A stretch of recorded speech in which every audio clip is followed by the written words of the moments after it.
진정한 친구는 언제까지 친구예요? 힘들고 어려울 때도. 그러나 주님이 너희는 나의 친구라고 그랬어요. 너희는 나의 친구라. 그래 내가 너희들에게 모든 것을 다 말하겠다 그랬어요. 그러니까 주님과 진정한 친구가 안 된 사람은 주여 가르쳐 달라고 해도 주님이 내가 너한테 가르쳐 줄 게 없다 도무지 이렇게 나오는 거예요. 친구가 안 되면. 그러니까 여러분 진정 주님의 음성을 듣고 싶고 진정 주님과 깊은 교제를 하기를 원하는 사람은 처음에는 기도를 해야 되지만 그 다음엔 주님의 어려움에 동참하는 거예요. 그리고 여러분 교제하는 사람 치고 예배 빠지면 안 됩니다. 예배는 교제의 가장 기본적인 하나님이 만드신 교제의 방법이에요. 송성찬 형제님 아시겠어요? 최교선 집사님 아시겠어요? 그래 여러분 그래서 하나님이 만드신 교제의 가장 기본적인 패턴이 구약시대는 제사였어요. 신약시대는 이게 뭐가 됐어요? 예배가 됐습니다. 그래서 여러분 절대적으로 빠지면 안 되는 게 뭐예요? 주일 예배는 빠지면 안 돼요. 그 다음에 빠지면 안 되는 거는 저를 보고 대답을 해요. 주일 안예배 빠지면 돼야 안 돼요. 그 다음에 주일 오후 예배 빠지면 안 돼요. 돼야 안 돼요. 안 돼요. 그 다음에 나머지는 뭐 부득이한 경우는 빠질 수 있어요. 그건 뭐 성경에 꼭 지켜라고 한 것이 아니니까 각 교회와 나라와 문화에 따라서 임의적으로 정해놓은 거기 때문에 그러나 주일 예배는 반드시 드려야 돼요. 깨달아지셨으면 아멘 하십시다. 그러나 수요 예배, 금요 예배, 철야 예배, 새벽 예배 이런 거는 여러분 옵셔널을 한 것이지만 새벽 예배는 특별히 굉장히 앞으로 나오세요.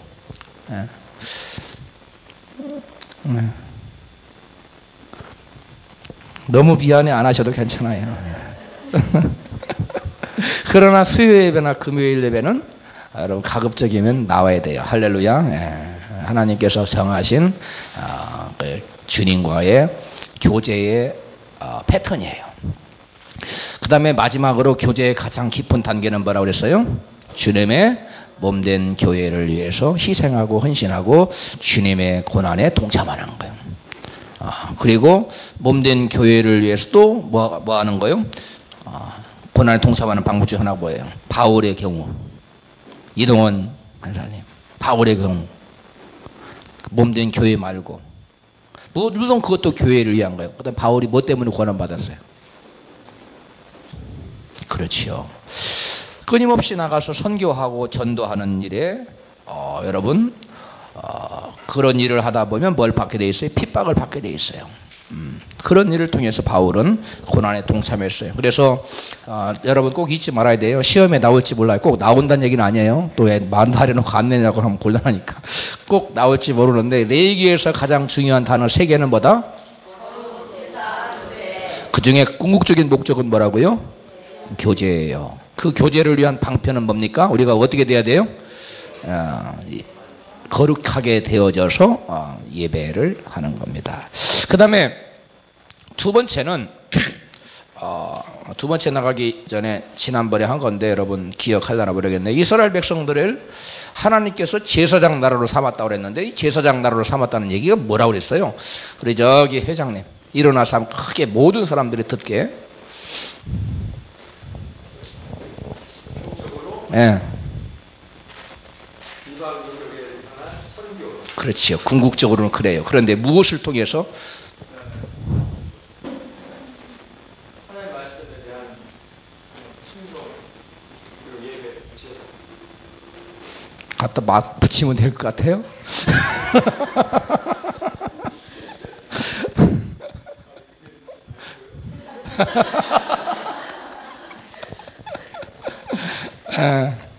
우리 곽두일 형제님이 한번 일어나서 얘기해 보겠어요.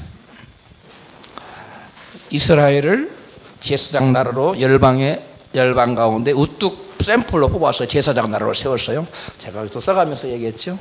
설명해 보세요. 반드시 여러분 설명할 수 있어야 된다 그랬어요. 목적. 아까 궁극적인 목적은 얘기했어요. 저 뒤에서 선교. 어떤 식으로 해서 선교를 하는 거예요.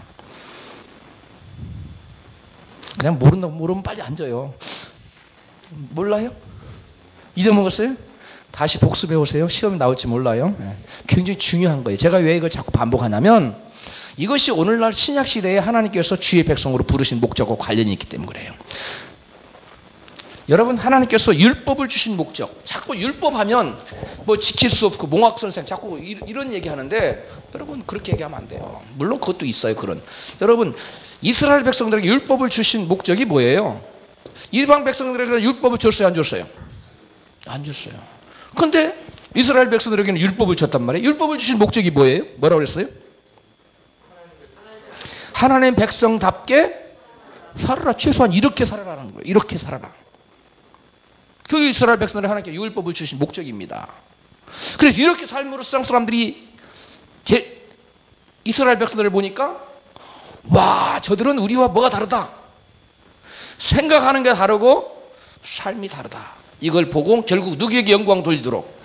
하나님께 영광 돌리도록. 그로 말미암아 그들이 뭐 하도록? 하나님께 돌아오도록. 선교의 목적으로 하나님이 궁극적인 목적은 이스라엘 백성들에게 여러분 법을 주신 것은, 율법을 주신 목적은 그 백성이 하나님께로 돌아오도록 하는 선교적인 목적이 있어요. 그래서 이사야에 보면 뭐하라? 이사야 60장 1절에 뭐라고 그랬어요? 시작.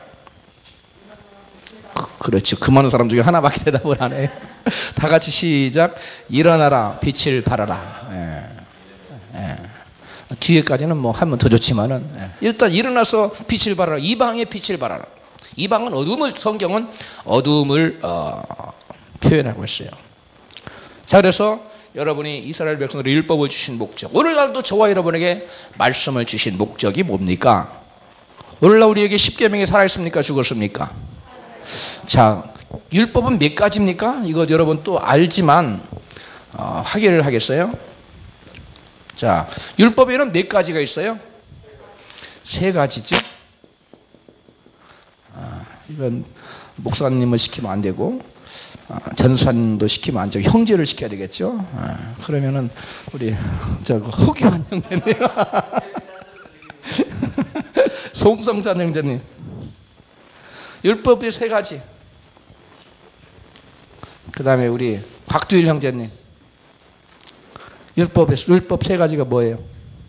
아는 건데 갑자기 물어보니까 당황스러워요. 빨리 대답해요. 시간 없어요. 나 진도 나가야 돼요. 모르겠어요? 그럼 우리 옥장군 한번 해봐요. 그러면 아는 사람이 대답했어요. 회장님 하고 싶대요? 그래, 회장님 해봐요. 네. 첫 번째가 뭐예요? 의식법. 그 다음에 민법. 그 다음에 자, 이 세 가지로 율법은 나눠집니다. 그런데 오늘날 여러분 밥 먹기 전에 손을 씻는다든가 안식일날 불을 안 떼든가 이것도 법이거든요. 근데 이런 법 우리가 지켜야 안 지켜요? 그거는 왜 안 지켜요? 이거는 의식법이기 때문에 안 지켜요. 이거는 의식법은 예수 그리스도께서 십자가에서 제사를 지냄으로 다 완성돼 버렸어요. 다 의식법들은 다 의식법 하나하나가 다 무엇을 가리키고 있어요? 장차 오실 예수 그리스도를 가리키는데 그 본체가 왔는데 아파트에 그 모형 달라고 막 떼쓰는 사람과 똑같다 그랬죠? 아파트 왔는데 뭐하러 그걸 찾아요. 그러니까 이것은 다 뭐였어요? accomplished. 성취됐어요. 뭐라고요? 크게 해요. 성취됐어요. 더 이상 필요 있다 없다? 없어요. 안식일의 주인, 내가 안식일에 제자들이 손을 비벼가지고 그러니까 율법이 하면 그게 뭐예요? 일하는 거예요 지금. 그리고 왜 일하냐? 10일을 걸었으니까 내가 율법의 안식일의 주인인데 안식일 그 자체인데 구약의 모든 안식일은 나를 가리켜 한 건데 너희들이 무슨 10일을 거느냐 라고 예수님이 한마디로 일축해버렸죠. 그렇죠? 예수님은 율법 더 이상 필요 없어요. 오늘날 의식법을 가지고 나댄 사람들은 여호와의 장막절, 안식일 교단 이렇게 다 여기에서 걸러나버지는 거예요. 그래서 골로새서 몇 장 몇 절? 2장 16절이죠. 이런 거 외워두라고 그랬어요. 이신표 목사님 외워두라고 그랬어요. 바짝바짝 나와야 돼요. 말씀이 튀쳐나와야 돼요. 입을 다물고 싶어도 막 입속에서 막 너무 많이 말씀이 담겨 있어가지고 막 튀쳐나와야 돼요. 아멘. 놀러 갔다 와서 정신 덜 깼어요. 우리 집사님. 자, 그래서 이런 것들은 다 그림자인데 더 이상 의미가 없어졌어요. 두 번째, 민법은 오늘날 우리에게 해당이 돼야 한대요. 성경에 나타난 민법. 도적한 것이 있으면 4배를 갚아라. 뭐 이런 것들. 예? 눈에는 눈, 이에는 이, 이빨은 이빨. 이빨 하나를 뽑았으면 이빨 여기 하면 하나 뽑아야 돼. 예? 눈을 콕 찔렀으면 상대도 눈을 콕 찔러. 이것이 구약의 법이에요. 그 당시 이스라엘 나라의 법이었어요, 이게. 오늘날도 이것이 팔레스타인에서 진행되고 있는데 어떤 남자가 어떤 여인에게 염산을 뿌렸어요, 얼굴을. 이 얼굴이 염산이 뿌려져가지고 얼굴이 흉측하게 됐어요. 근데 재판이 벌어졌는데 어떤 판결이 내려졌느냐? 여자가 주장하길 나는 어떠한 배상도 원치 않는다. 나하고 똑같은 크기로 그만한 양의 염산을 그 남자에게 뿌려주라 라고 요구했어요. 재판장이 어떻게 했어요? 통과시켰어요. 그런데 누가 들고 일어났어요? 세계 언론이 들고 일어났어요. 이건 너무 잔인하다. 응? 그리고 그 나라에서는 무슨 상관이냐? 우리나라 법인데 왜 내정간사고 이렇게 나왔어요? 여러분 어떻게 생각하세요? 네, 목사님의 고견을 듣고 싶습니다. 네, 오늘날 그런 법이 시행되는 그 아랍 국가들에게 내가 대해서 어떻게 생각해요? 그냥 의견이에요. 듣고 설리고 마크가 없어요. 이신평 목사님, 여기에 대해서 한 말씀.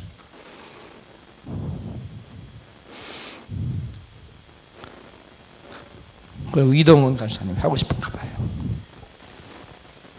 나라에서는 그렇게 할 수 있다라고 보시는 문제인데, 예. 우리는 예수님, 예. 예수님께서 예. 아침에 뵙기 때문에 우리가 보는 문제에서는 그렇게 많이. 예. 그렇죠. 관점 차이예요. 관점 차이. 예. 그 나라 사람들은 그게 맞는 거예요. 우리가 볼 때는 아닌 거죠. 북한에 3대 세습을 했어요. 우리가 볼 때는 이상해요, 안 이상해요? 대답을 안 해서 이상해요, 안 이상해요? 이상하죠. 근데 그 사람들이 보면 그게 당연한 거예요. 옛날에 왕조 시대에 쫙 자손 만대까지 했는데 무슨 얘기예요? 우리는 3대까지밖에 안 했는데. 근데 한국 교회도 지금 3대, 4대 세습이 이루어지고 있어요. 교회가. 그런데 그러면서 또 북한은 욕해요. 이상하다고 생각합니다. 그거 참 희한하다고 생각돼요. 그래요. 감리교단은 그래도 그걸 결의를 했습니다. 목회자가 당회장이 담임 목사직을 뭐하지 않기로, 세습하지 않기로. 장로교수는 꿈쩍도 안 해요. 우리는 열심히 하겠다. 그건데 지금 그거 논하는 시간이 아니니까 넘어갑시다. 그다음. 자, 그래서 이것은 우리 넘어가면 안 되죠. 이거는 민법은 오늘날 뭘로 대체됐어요? 예? 그렇죠. 이거는 그 당시의 법이에요. 그 당시 이스라엘 나라의 법. 이거는 오늘날 우리의 민법은 뭐예요? 대한민국 법이에요. 미국 시민의 이게 다른 말로 시민법이라고 돼요. 이 민법 속에 시민법 한 명에 민법, 뭐 상법, 쭉 형법 다 들어가 있는 거예요. 그 나라의 고유의 법이에요. 그래서 민법 또는 시민법 숫자 써도 되고 안 써도 돼요. 이건 다 여러분 이건 not related. 상관이 없는 거예요. 이건 우리하고 상관없는 법이 됐어요. 세 번째, 도덕법은 어떻게 했어요? 더 뻘뻘 살아 움직이도록 만드셨어요. 이거는 옛날에는 행위로 도덕법을 범하지 아니하면 죄가 아니었어요. 마음으로 뭐 100여자 20여자를 마음에 품어서도 괜찮아요. 구약시대는. 그러나 신약시대에는 한 여자만 보고 마음에 음란한 마음을 품어서도 이건 음란죄에 걸려요. 간음죄에 걸려요. 사람을 보고 저놈 죽이고 싶다. 마음 보고 미워하는 마음 먹으면 그건 살인이에요. 교같이 도덕법은 살아있어요. 그러므로 오늘날 우리에게 멸방 가운데 착한 실로 영광을 돌리는 것이 뭐냐면 우리의 도덕 기준이 이거예요. 이 도덕 기준, 이것을 중심으로 예수께서 구체적으로 설교한 것이 산상수훈이에요. 연장선입니다. 무슨 말 이해가지요? 네. 그래 도덕법 오늘날 지금까지도 살아있어요. 그래서 예수님이 말씀했어요. 너희 의가 서기관과 바리새인보다 더 낫지 못하면 결단코 천국에 들어가지 못한다. 하나님께서 도덕 기준을 요구했어요. 그건 우리에게 행위로 구원받는다는 것이 아니라 믿음의 사람은 반드시 그와 같은 행위적인 열매가 따른다는 것을 의미하고 있어요. 넘어갑니다. 그 다음에 계시된 제사제도를 통해 하나님께 나아감. 그래 하나님께 나갈 때 제사제도는 뭐가 있어요? 제사제도의 핵심에는 뭐가 있어요? 제물이 있어요. 제물은 누구를 가리키는 거예요? 예수 그리스도를 가리키는 거예요. 그래서 믿음으로 나아가는 거예요. 그 다음에 세 번째, 하나님의 사랑. 그 다음에 네 번째, 하나님 중심, 성막에서 모든 것이 이루어졌어요. 그 다음에 온전함의 추구. 그 온전함의 추구는 7이라는 숫자가 주로 많이 나온다는 것입니다. 그 다음에 레위기에 표된 그리스도입니다. 레위기에 표된 그리스도는, 레위기에는 각종 제사제도, 그 다음에 제사장의 옷, 성막, 규례, 정결의식, 주요 절기, 그 다음에 제사장과 제사장의 규례, 이런 것들이 다 뭐예요? 장차 오실 희생양이고 대속주이신 예수 그리스도의 모습이고 성품이고 그분의 사역을 다 그림자로 예표해주고 보여주고 있는 겁니다. 무슨 말 이해가지요? 제가 핵심적인 것만 하고 발표할 거예요. 첫 번째는 대제사장을 통해서 예표된 그리스도. 이거 하나 사실은 다 해야 되는데 우리에게 그렇게 시간이 허락이 안 돼요. 본서 레위기서 8장에서 10장 그리고 21장 22장에는 대제사장의 중보적 기능이 나와요. 그래서 대제사장을 통해서만 이스라엘 백성들이 하나님 앞에 나아가서 속죄의 그 저기를 드릴 수, 지성소에 들어가서 제사를 드릴 수 있었어. 1년에 한 차례씩. 그 대제사장의 그 직임은 무엇을 예표하고 있어요? 장차 오실 우리의 영원한 대제사장 되시는 예수 그리스도를 나타내고 있는. 그래서 이 그리스도는 누구의 반차를 쫓아서 나지 않았어요? 레위 지파는 누구 지파가 레위 지파예요? 레위 지파를 따서 난 사람이 누구예요? 에? 아론과 훌. 그러면 예수 그리스도는 레위 지파입니까? 예수님은 레위 지파가 아니에요. 레위 지파가 아니라 무슨 지파예요? 굳이 따지자면 유다 지파죠. 따지자면 유다 지파. 그런데 유다 지파 완전히 일치합니까? 안 합니까? 유다 지파의 씨를 받았어요, 예수님이? 유다는 요셉은 예수님의 양아버지지. 오늘날로 말하면 실제로 요셉이 예수님의 아버지는 아니거든요. 그래서 성경은 한 멜기세덱을 누구를 쫓지 아니한 레위 반차를 쫓지 아니한 다른 반차를 쫓아서 반차라는 것은 반열이라는 거예요. 그 족보를 우리나라 말하면 쉽게 말하면 족보를 쫓아서 레위 족보를 쫓지 않고 누구 족보를 쫓았어요? 여기에서 그래서 살레망 멜기세덱의 반차를 쫓았다라고 성경은 히브리서 기자에게 우리에게 말하고 있어요. 멜기세덱에 관해서는 우리가 더 깊이 들어가면 잘못하면 이단돼요. 그러니까 여기까지만 나가야 돼요. 멜기세덱 함부로 얘기하면 안 돼요. 성경에는 우리에게 모든 것을 얘기하고 있지 않아요. 우리가 겸손하게 성경이 말해주는 데까지만 나가야지 더 깊이 알라고 뭐 산에 가서 계룡산에 가서 들어가서 도시락 사가지고 왔다 갔다 하면 안 돼요. 큰일 나요. 그런다고 해서 알아지지가 않아요. 하나님이 우리에게 그런 건 가르쳐주지 않아요. 여기서 가르쳐주는 것까지만 우리가 알면 돼요. 다 같이 읽어봐요. 시작. 이 멜기세덱은 살렘 왕이요 지극히 높으신 하나님의 제사장이라. 여러 임금을 쳐서 죽이고 돌아오는 아브라함을 만나 복을 빈자라. 아브라함이 일체 10분의 1을 그에게 주니라. 그 이름을 번역한즉 첫째 의의 왕이요. 저기서 보면은 여러분 10분의 1을 받을 분이 누구예요? 하나님 외에는 누가 10분의 1을 받겠어요? 11조를 하나님 외에 누가 받겠어요? 그러니까 이분은 제가 보기로는 구약 시대에 예수님께서 종종 사람의 모습으로 현현했지요? 그래요? 안 그래요? 하나님의 천사로도 나오고요. 그다음에 여호와의 사자로도 나오고 여러 가지 나와요. 여러 군데 나오는데 일시적인 현현인데 이 멜기세덱도 이와 같이 왕의 모습으로 현현한 겁니다. 무슨 말인지 이해가죠? 거기까지만 알아야지 더 깊이 막 해가지고 이상한 해석을 막 해놓고 그러면 곤란합니다. 제가 말한 것 이상 더 알려고 하지 말아요. 그 다음에 살렘 왕이니 다 같이 읽어요. 시작. 평강의 왕이요. 이 평강의 왕이면 어디에 나와요 이게? 이사야 9장 몇 절이에요? 6절이죠. 한 아기가 우리에게서 났으니 나오지요. 의의 왕이요 평강의 왕이요 나오지요. 바로 예수 그리스도 이름이에요 이게. 한 아기가 우리 예수도 이름이라고요. 그 다음에 아비도 없고 어미도 없고 예수 그리스도는 시작도 없고 끝도 없으신 분이거든요. 족보도 없고 족보도 없고 시작한 날도 없고 생명의 끝도 없어. 하나님 아들과 방불하여 항상 사실은 하나님 아들과 방불하여가 아니라 사실은 하나님 아들과 같다고 하면 되는데 어떻게 히브리서 기자는 이렇게 표현을 썼어요. 사지간 하나님 아들을 나타내는 겁니다. 그런데 그분이 사람의 모습으로 왕의 모습으로 온 거예요. 그런데 왜 왕으로 모습으로 왔냐? 예수님이 왕이시기 때문에 만왕이 왕이시기 때문에 왕의 모습으로 나타나실 분입니다. 항상 제사장으로 있느니라. 이것이 왜 제사장? 예수님이 대제사장이거든요. 그러니까 대제사장으로 있느니라. 그 다음에 레위 아들들 가운데 제사장 직분을 받은 자들이 율법을 쫓아 아브라함의 허리에서 난 자라도 자기 형제인 백성의 10분의 1을 취하라는 명령을 가졌으나 레위 족보에 들지 아니한 멜기세덱은 아브라함에게서 10분의 1을 취하고 그 약속 얻은 자를 위하여 복을 빌었으니 피에 일어나고 낮은 자가 높은 자의 복 빌음을 받느니라. 아멘.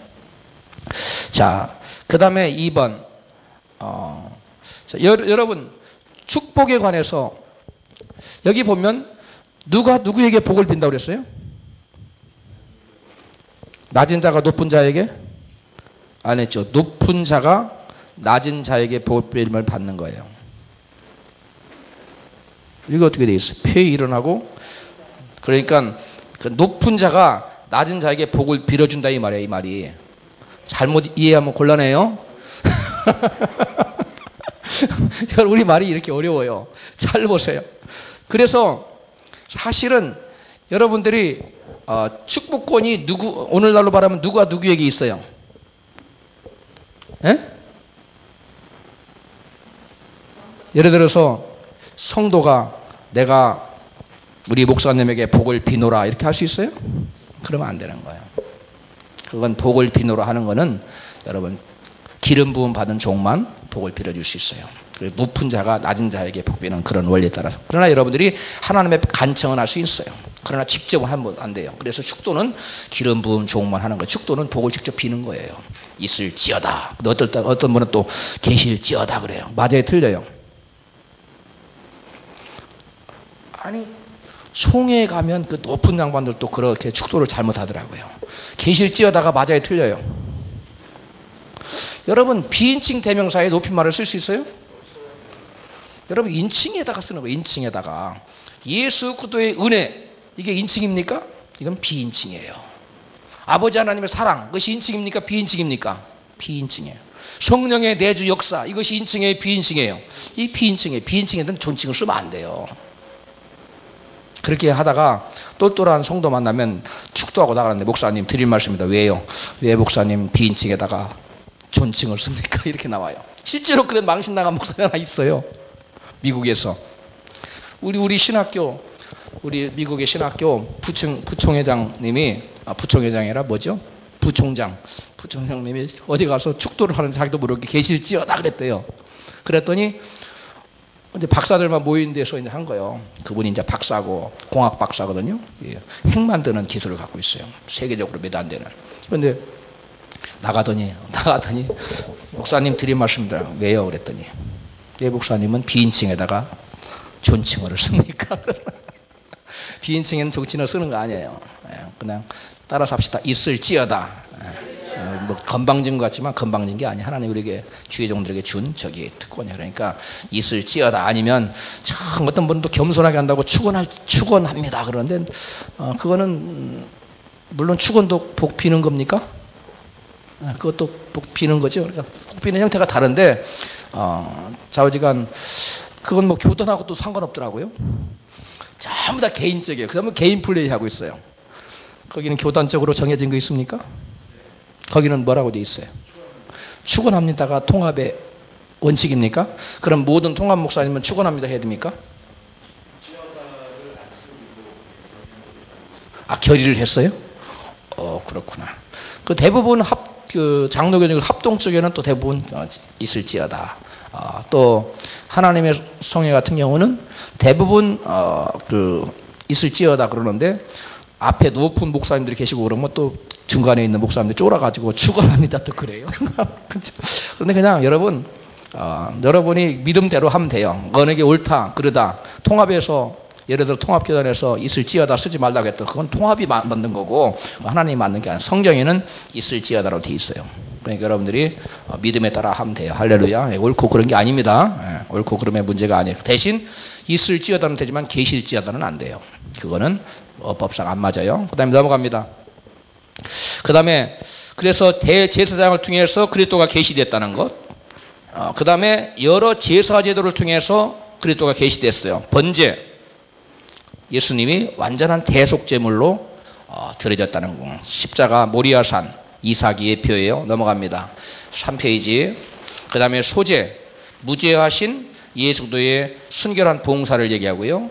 2장에 나타나고 3장 그리고 7장에 화목제가 나오는데 하나님과 인간 사이의 화목제물. 그래서 바울이 해석하고 있죠. 화목제물이라고 예수님을 바울이 해석하고 있어요. 나중에 나옵니다. 다음 시간에 조직신학에서 나와요. 그 다음에 속건제, 속건제라네. 속죄제. 속죄 뭐예요? 우리의 죄를 위해서 저주를 대신 받은 거. 갈라디아서 3장 13절이 대표적인 거죠. 우리의 죄를 대신 지신. 그 다음에 속건제. 속건제는 우리의 죄의 대가를 친히 갚아주신 걸 예표해요. 그 다음에 각종 절기. 이건 제가 왜 간단하게 여러분이 자세히 준비를 해왔기 때문에 여러분이 발표를 할 거예요. 그 다음에 각종 절기를 통해 나타난 그리스도인데 안식일. 마태복음 12장 8절에 시작.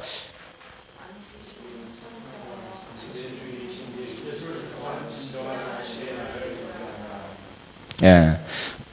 여러분 이 안식일은 마태복음 11장 28절에 수고하고 무거운 짐자들아 다 내게로 오라 내가 너희를 쉬게 하려고 그랬죠. 그래서 예수님이 안식일의 주인이기 때문에 참 주이신 거기다 썼어요. 마태복음 11장 28절.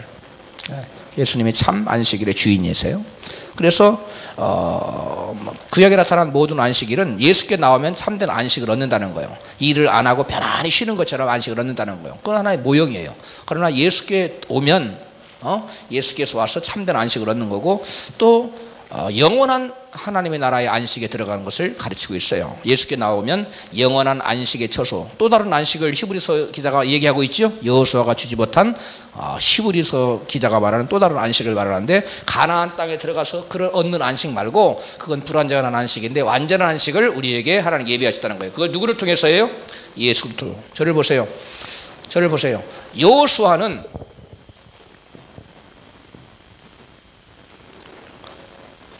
여호수아를 스펠링을 어떻게 쓰지?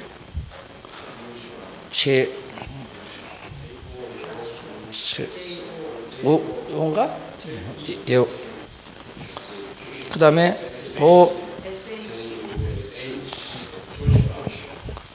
조슈아 어떻게 써요? 이거 빠져요?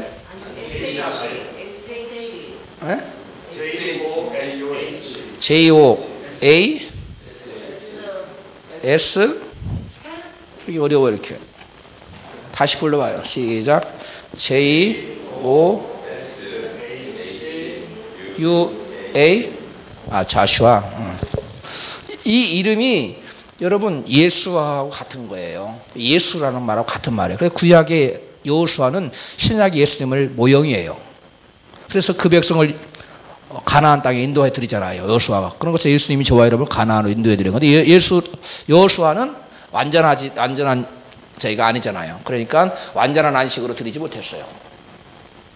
그래요, 안 그래요? 그래서 여호수아 따라간 그 백성은 가서 전쟁도 하고 뭐 해야 됐잖아요. 그러나 그 땅을 성경은 안식의 땅이라고 얘기하고 있어요. 불완전한 안식의 땅이죠. 그래서 성경은 또 다른 안식을 얘기하고 있어요. 히브리서 기자가. 그리고 또 다른 안식은 누구를 통해 들어가는 거예요? 여호수아의 이건 모조품이고 실제 아파트인 누구? 예수 그리스도가 우리의 온전한 안식을 주시기 위해서 들어갑니다. 할렐루야. 그 다음에 안식일, 그 다음에 유월절도 마찬가지예요.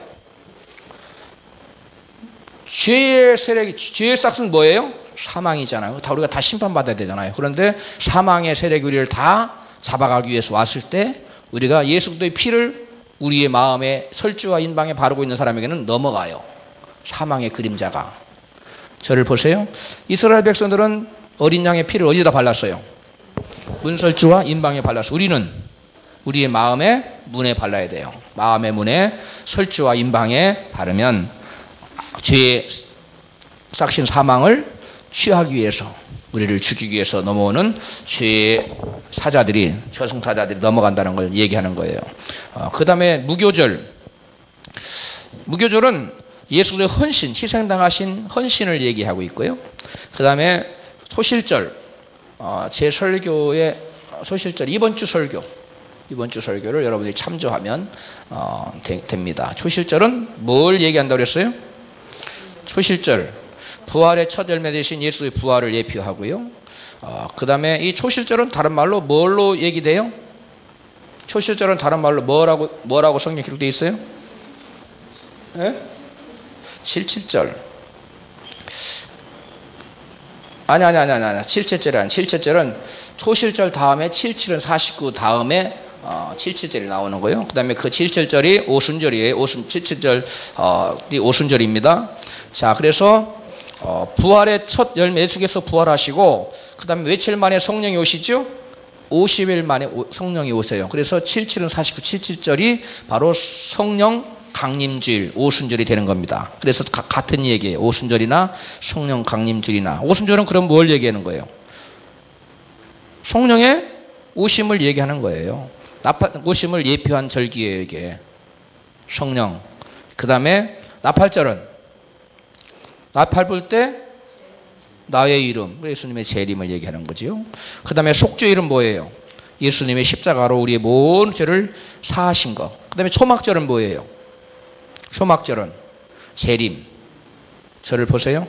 자, 이 초막절에 성경에 보면 맥추절에 감사를 제대로 드리라 하고 그 다음에 1년에 몇 차씩 나오라 했어. 무교절과 3차씩 감사절기 나와서 드리라고 했죠. 무교절. 그 다음에 뭐예요? 77절 또는 맥추절, 오순절 또는 성령 강림. 오늘날로 말하면 성령 강림. 그 다음 구약시대는 뭐예요? 그 이름이. 그 다음 구약시대는 뭐예요? 구약시대는 77절 또는 보리농사 때였기 때문에 맥추절이라고 그랬어요. 그 다음에 그것이 51세기 곡식된 날부터 51세기 때문에 그걸 뭐라고 그랬어요? 오순절이라고 그랬어요. 신약시대는 그걸 뭐라고 그랬어요? 성령 강림이에요. 그것이 다 장차 오실 성령을 예표하는 것이고 실제로 성령 오셨기 때문에 성령 강림주일이라고 신약시대에는 이름을 붙였어요. 똑같은 거예요. 그런데 그때는 그 백성들에게 하나님께서 무엇을 인하여 감사하라고 그랬어요? 그래, 주신 복을 인하여 감사하라. 그런데 초막절은 뭐 하는 절기가 초막절이에요? 아니, 초막절이 뭐 할 때 드리는 거냐고. 그 감사를 왜 하라고 그랬냐고 그러고. 초막절은 뭐 해놓고 드리는 절기가 초막절이에요? 예? 초막절이 뭐 하고서 드리는 게 초막절이냐고요? 그렇지요. 곡식을 다 걷어들여서 알곡은 곡간에, 쭉저기는 불에 사르고. 그래서 알곡은 곡간에면 곡간이 예수님이 뭐라고 했어요? 곡간은 천국을 얘기하는 거. 알곡은 뭐라고 했어요? 예수를 참되게 믿는 신자, 성도를 가리키는 거라고 그랬어요. 그래서 알곡과 쭉정이가 나눠집니다. 그러면 이 초막절에는 우리가 보통 생각하면 추수를 다 걷어들이고 곡간에다가 창고에다가 곡식을 잘 싸놨으니까 얼마나 감사해. 농사 잘 짓게 하시고 얼마나 감사해. 추수한 것에 감사해서 하나님 추수를 잘, 비도 잘 주시고 때에 따라서 바람도 적절하게 불게 하시고 또 태양빛도 주시고 해서 또 그 아락이 익을 때는 태양빛 세게 주셔서 열매가 잘 맺어서 소출이 잘 되게 해주면 감사합니다고 농사 잘 짓게 해준 것에 대해서 감사해야 될 거 아니에요. 그렇지요? 그래요, 안 그래요? 그럼 그 과거에 대한 감사해야 돼요? 미래에 대한 감사해야 돼요? 그렇죠. 과거에 대한 감사를 해야 될 것 같은데 하나님은 그렇게 말씀하자. 우리 상식을 벗어나서 복 주실 것을 인하여 감사하라. 그렇게 말하고 있어요. 무엇에 감사하라고요? 복 주실 것을 인하여 감사하라. 어디 나오지요? 다 같이 가봐요. 성경 신명기 몇 장? 21장 16장 신명기 16장 몇 절? 15절 13절부터 읽어요. 13절 찾으셨나요? 그러니까 77절이 9절부터 나온 다음에 그 다음에 그 끝나고 바로 초막절을 얘기합니다.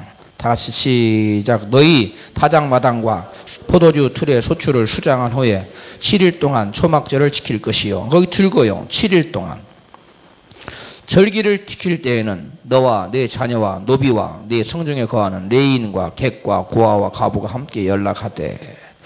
15절 시작. 내 하나님 여호와께서 택하신 곳에서 너는 7일 동안 내 하나님 여호와 앞에서 절기를 지키고 내 하나님 여호와께서 내 모든 물산과 네 손을 댄 모든 일에 복 주실 것을 인하여 너는 온전히 즐거워할지니라. 아멘. 여기 보니까 이 아까 77절은 무엇에 대한 감사예요? 예? 예.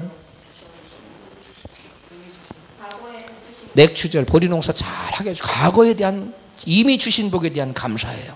그런데 초막절은 이미 주신 복에 대한 감사가 아니라 추수 잘하게 해주셔서 감사가 아니라 앞으로 복 주실 것을 인하여 감사라고 하고 있어요. 그런데 다른 절기와 다르게 초막절은 며칠 동안 감사라고 그랬어요? 7일 동안 축제를 벌이라고 그랬어요. 그건 무엇을 말하느냐? 이 땅에서의 저와 여러분의 삶은 하루처럼 하루살이처럼 쏜살같이 지나가는 짧은 기간이지만 천국의 삶은 길다는 거예요. 그래 7일이라는 완전수를 썼어요. 야, 와라키 나는 7일 동안 영원한 축제를 벌인다는 거예요.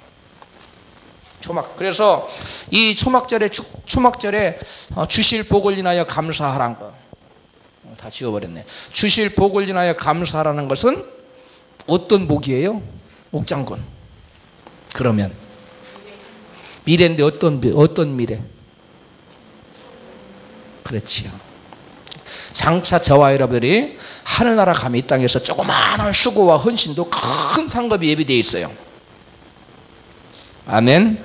그것을 인하여 복 주실 것을 인하여 감사하라는 거예요. 제가 자세히 여러분 발표할 시간이 없으니까 빨리빨리 넘어갈게요. 그래서 여러분 이 보충 것은 제 설교를 이번 주 설교를 들으면 추수감사절 주신 제목이 뭐예요? 이미 받은 은혜와 주실 축복에 감사하라는 설교를 들으면 자세하게 설명되어 있어요. 그 다음에 제사제도는 이거 오늘 제사제도 발표하죠.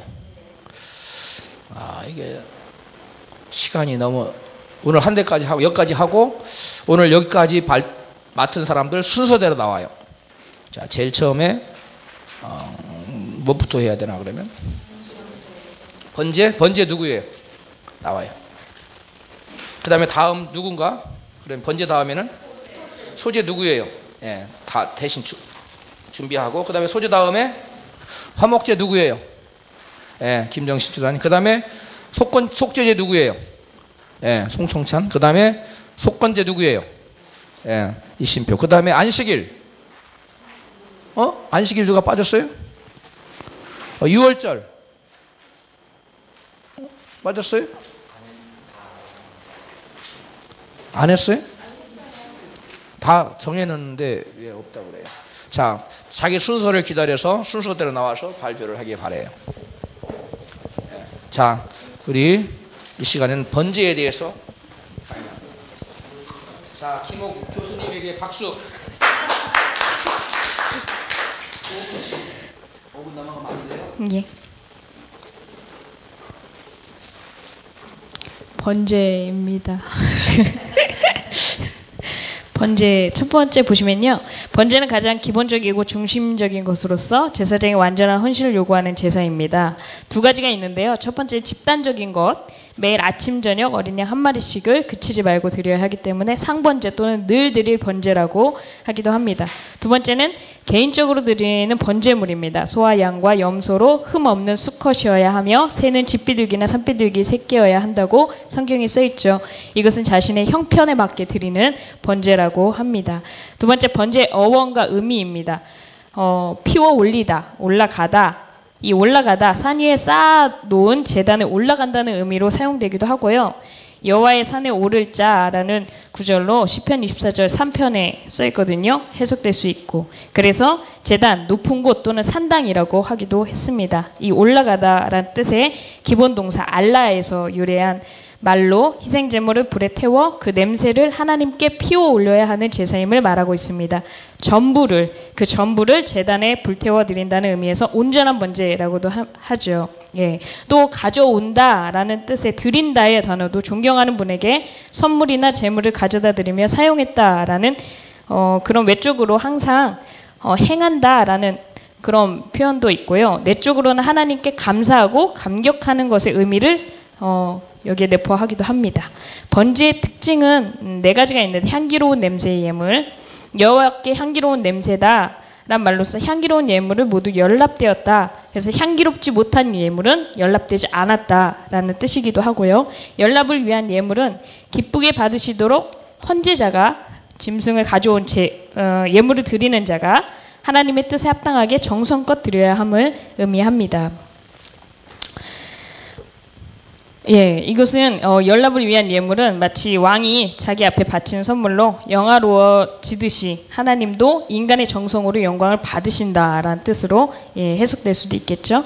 한 생명의 예물, 이 생명은 하나님께 우리에게 가장 귀한 것을 요구하시는 거잖아요. 예, 그래서 생명의 소유주가 하나님이기에 우리의 생명을 되돌려드리는 것으로 이해될 수 있습니다. 4번째는 제단 위에서 전부를 불사르는 거죠.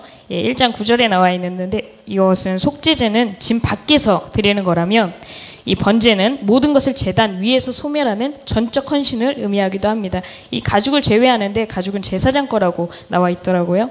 예, 번제를 드리는 방법은 번제는 드리는 예물에 따라 드리는 방법이 조금씩 다릅니다. 소의 번제는 힘든 일을 잘하는 동물로서 봉사와 인내, 지치지 않는 수고, 주님의 지상 생활을 의미하기도 하고요. 전체가 우리를 위해 인내와 봉사를 행함으로 아버지의 뜻을 성취했다라고 이야기할 수 있습니다. 예, 제물의 헌납, 헌제자, 예물을 드리는 자가 스스로 제물이 될 짐승을 회막문 앞 제사장에 가져가고 제물의 머리에 안수를 하죠. 이것은 대리적 성격을 나타내고 제물을 죽입니다. 짐승을 가져온 헌제자가 여호와 앞에서 짐승을 죽입니다. 예, 제사장이 아니라 제물을 가져온 헌제자가, 그리고 피를 뿌립니다. 하나님 앞에 보임으로써 헌제자의 죄를 속함받기 위한 거죠. 헌제자가 짐승의 가죽을 벗기고 각을 뜨고 이 뜻은 후피한 겉모습을 제거하고 전적 헌신을 의미한다라고 합니다. 예, 내장과 정강이를 물로 씻어서 제사장에게 주면 제사장이 그것을 제단 위에 불태워버립니다. 예, 2번째, 양이나 염소의 제사. 이것은 불평 없이 완전 순종, 그리스도의 성품을 나타내죠. 예, 그리스도가 죄인을 위해 대속자로서 육체를 입고 오심을 의미하는, 이것은 염소를 뜻합니다. 단 북편에서 제물을 잡습니다. 가장 잡기에 적합한 장소라고 합니다. 제사장은 그 피를 단 사면에 뿌리고 번제물의 각을 뜬 이것은 똑같이 전적 헌신을 의미하고 나무에 버려놓습니다. 남김없이 태워주기 위한 그 향기로운 제물로 드리기 위한 거죠. 그 내장과 정강이를 물로 씻습니다. 거룩한 하나님께 드리는 예물로 정결케 하기 위함입니다. 제물을 태웁니다. 제사의 종류가 아니라 제사 드리는 방법으로의 여기서는 화제를 의미합니다. 새의 번제, 마지막은 겸손과 순결로 나아가는 그리스도를 뜻합니다.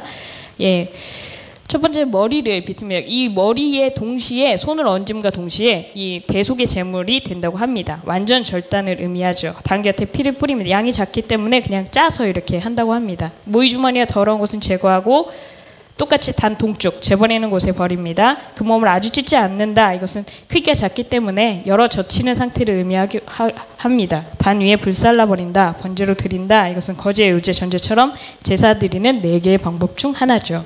결론적으로 번제는 완전한 헌신을 상징하는 것으로서 제물을 전부 태우는 데에 그 특징이 있습니다. 때문에 지금 이 세대와 연관하여 본다면 구원의 희생을 상징함과 동시에 그리스도의 희생으로 말미암아 구원을 얻은 성도들이 하나님께 헌신하고 그리스도의 뜻대로 순종하며 살아갈 것을 상징합니다. 마침과같이로 번제의 영적인 의미도 그리스도의 희생과 성도의 헌신이라고 할 수 있겠습니다. 이상입니다.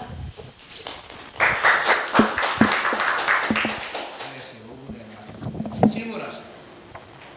우리 강의를 주셔서 우리 옥장군 강 교수님 강의를 질문. 제물의 머리에 안수하는 것도 헌제잖아요. 예, 그렇죠. 헌제자를 하는 거예요.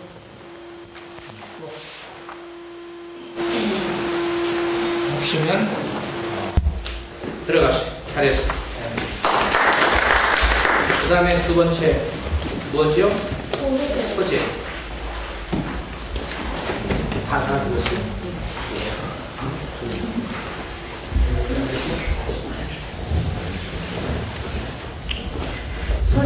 소재를 발표하겠습니다.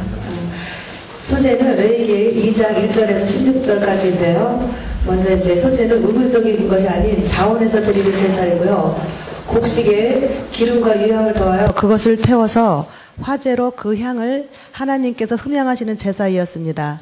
또 소제는 그리스도 그분 자체를 설명하는 제사이면서 소제를 통해서 예수 그리스도 인성과 신성이 어떠하심을 볼 수가 있습니다. 또 고운 가루의 그 표현이 있는데요. 그것은 예수 그리스도 인성을 뜻하는 거고요. 예수 그리스도는 육체 안에서 마치 곱게 빠진 인성을 가지고 계셨습니다. 하지만 우리는 그렇지가 못하는데요. 우리는 거친 맷돌에 부서지고 갈려진 인성을 가지고 있지 않습니다. 하지만 예수님은 인간의 질고를 아시는 자였고 슬픔은 아시는 자이셨으며 하나님의 사랑을 받으신 자이며 또한 우리를 죽기까지 사랑하셔서 그 구원을 이루고자 십자가에 내어주시기까지 그 고통과 수치를 참으신 분이십니다. 이것이 바로 주님의 인성이었습니다. 또 기름은 신성을 말하는데요. 하지만 예수님은 그 인성 안에만 머무신 것이 아니었습니다. 세상이 말하는 성인이라는 범주 안에 계신 것이 아닌 그 분에게는 거룩한 성령의 기름, 부음받은 신성을 가지고 계십니다. 고운 가루에 부어진 기름은 그것을 예표합니다. 또 세 번째, 유황은 부활을 말하는데요. 그 소재 예물에 유황이 더해졌고요. 향기 나는 유황은 부활을 상징합니다. 예수 그리스도의 죽으심과 부활에 있어서 유황이 그분에 더해졌던 것을 기억하시기 바랍니다. 소재물은 화덕에 구워져 무교 전병으로 드려줄 수 있었고요. 예수님은 종종 자신을 떡에 비유하셨습니다. 우리는 주의 만찬에 참여하는 것은 교회, 곧 그리스도 몸 안에서 한 떡으로 참여하면서 그것을 기억하는 것입니다. 그리고 생명의 떡으로 만들어진 소재 예물은 조각으로 나뉘어져 있는데요. 하나님께 드려지고 또한 제사장에 돌려진 것을 생각해 보시기 바랍니다.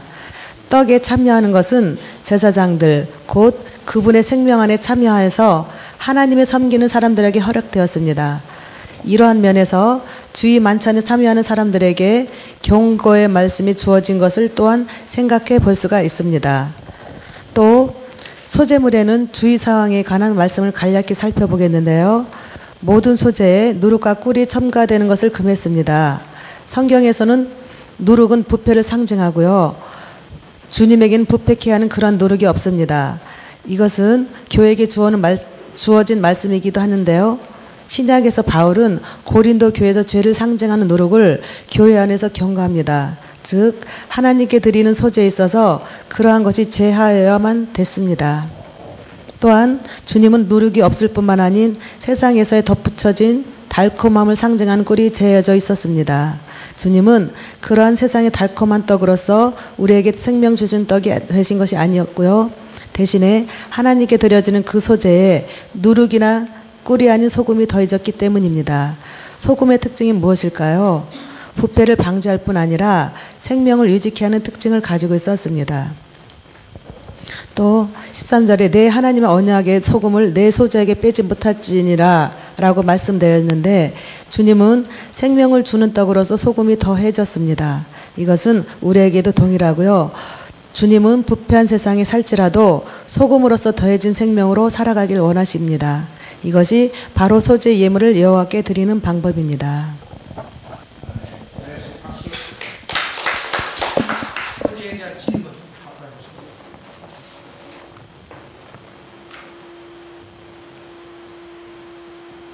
소재의 질문.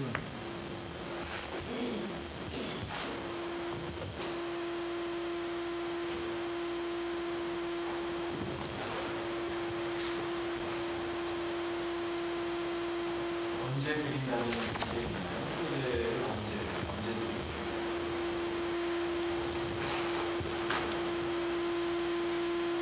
드리나요? 소재요?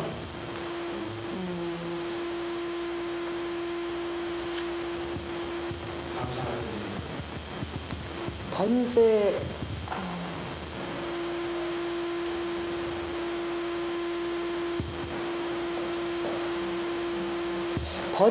제가 아는 성경을 펴보세요. 성경을.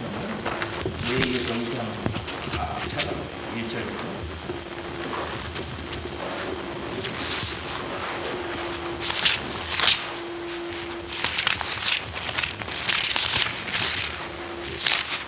번제 그리고 어떠한 목적으로 되는지 찾으세요. 무슨 목적으로 되는지. 다 같이 읽어봐요. 이제 1절인데요. 1절부터 16절 같이 읽어요. 1절에 나와 있네요. 시작. 누구든지 소재의 예물을 여호와께 드리려거든 고운 가루로 예물을 삼아 그 위에 기름을 붓고 또 그 위에 유황을 놓아 아론의 자손 제사장들에게로 가져갈 것이요 제사장은 그 고운 기름 가루 한 줌과 그 모든 유황을 취하여 기념물로 단위에 부사를 지니 이는 화제라 여호와께 향기로운 냄새니라. 그 소재물에 남은 것은 아론과 그 자손에게 돌릴지니 이는 여호와의 화제 중에 지극히 거룩한 것이니라. 내가 화덕에 구운 것으로 소재 예물을 드리려거든 고운 가루에 기름을 섞어 만든 무교병이나 기름을 바른 무교전병을 드릴 것이요 번철에 붙인 것으로 소재의 예물을 드리려거든 고운 가루에 누룩을 넣지 말고 기름을 섞어 조각으로 나누고 그 위에 기름을 부을지니 이는 소재니라. 내가 솥에 삶은 것으로 소재를 드리려거든 고운 가루와 기름을 섞어 만들지니라. 너는 이것들로 만든 소재물을 여호와께로 가져다가 제사장에 줄 것이요 제사장은 그것을 단으로 가져다가 그 소재물 중에서 기념할 것을 취하여 단위에 불사를 지니 이는 화제라 여호와께 향기로운 냄새니라. 소재물에 남은 것은 아론과 그 자손에게 돌릴지니 이는 여호와의 화제 중에 지극히 거룩한 것이니라. 물은 너희가 여호와께 드리는 소재물에는 모두 누룩을 넣지 말지니 너희가 누룩이나 꿀을 여호와께로 화제로 드려 사르지 못할지니라. 처음 익은 것으로는 그것을 여호와께 드릴지냐 향기로운 냄새를 위하여는 단에 올리지 말지며 내 모든 소금물에 내 하나님의 언약의 소금을 내 소재에 빼지 못할지니 내 모든 예물에 소금을 드릴지니라. 너는 첫 이삭의 소재물을 여호와께 드리거든 첫 이삭을 볶아 찌은 것으로 너희 소재를 삼되 그 위에 기름을 붓고 그 위에 유황을 더할지니 이는 소재니라. 제사장은 찌은 곡식 얼마의 기름에 얼마와 모든 유황을 기념물로 불사를 지니 이는 여호와께 드린 화제니라. 찾았어요? 2장 1절에 누구든지 소재 예물을 여호와께 드리고 싶을 때 소재를 드리는 걸로 이렇게 소재는 자원이에요. 자원에서 하나님을 기쁘시게 해서 하고 싶을 때 드립니다. 그러면 이 소재는 하나님 오늘날로 말하면 예배로 비유한다면 뭐겠어요? 네? 헌신 예배? 네? 뭐라고 써있습니까? 자원을 위해서. 헌신 번제로 해석되기도 하는데 내 자신을 하나님께 드리고자 하는 예배니까 자기 특별히 자기 자신이 헌신 예배 말고도 무슨 30일, 40일 작성기도라든가 이런 그 성격 예를 뜬다고 봅니다. 또 다른 질문, 좋은 질문이 있어요. 그 다음에 이 질문을 하고서부터 깊이 이렇게 자기에 대해서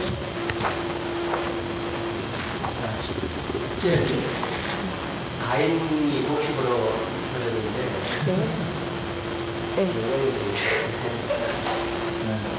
가인의 제사는 곡식 제사였는데 안 받았냐고 지금 묻는 거예요.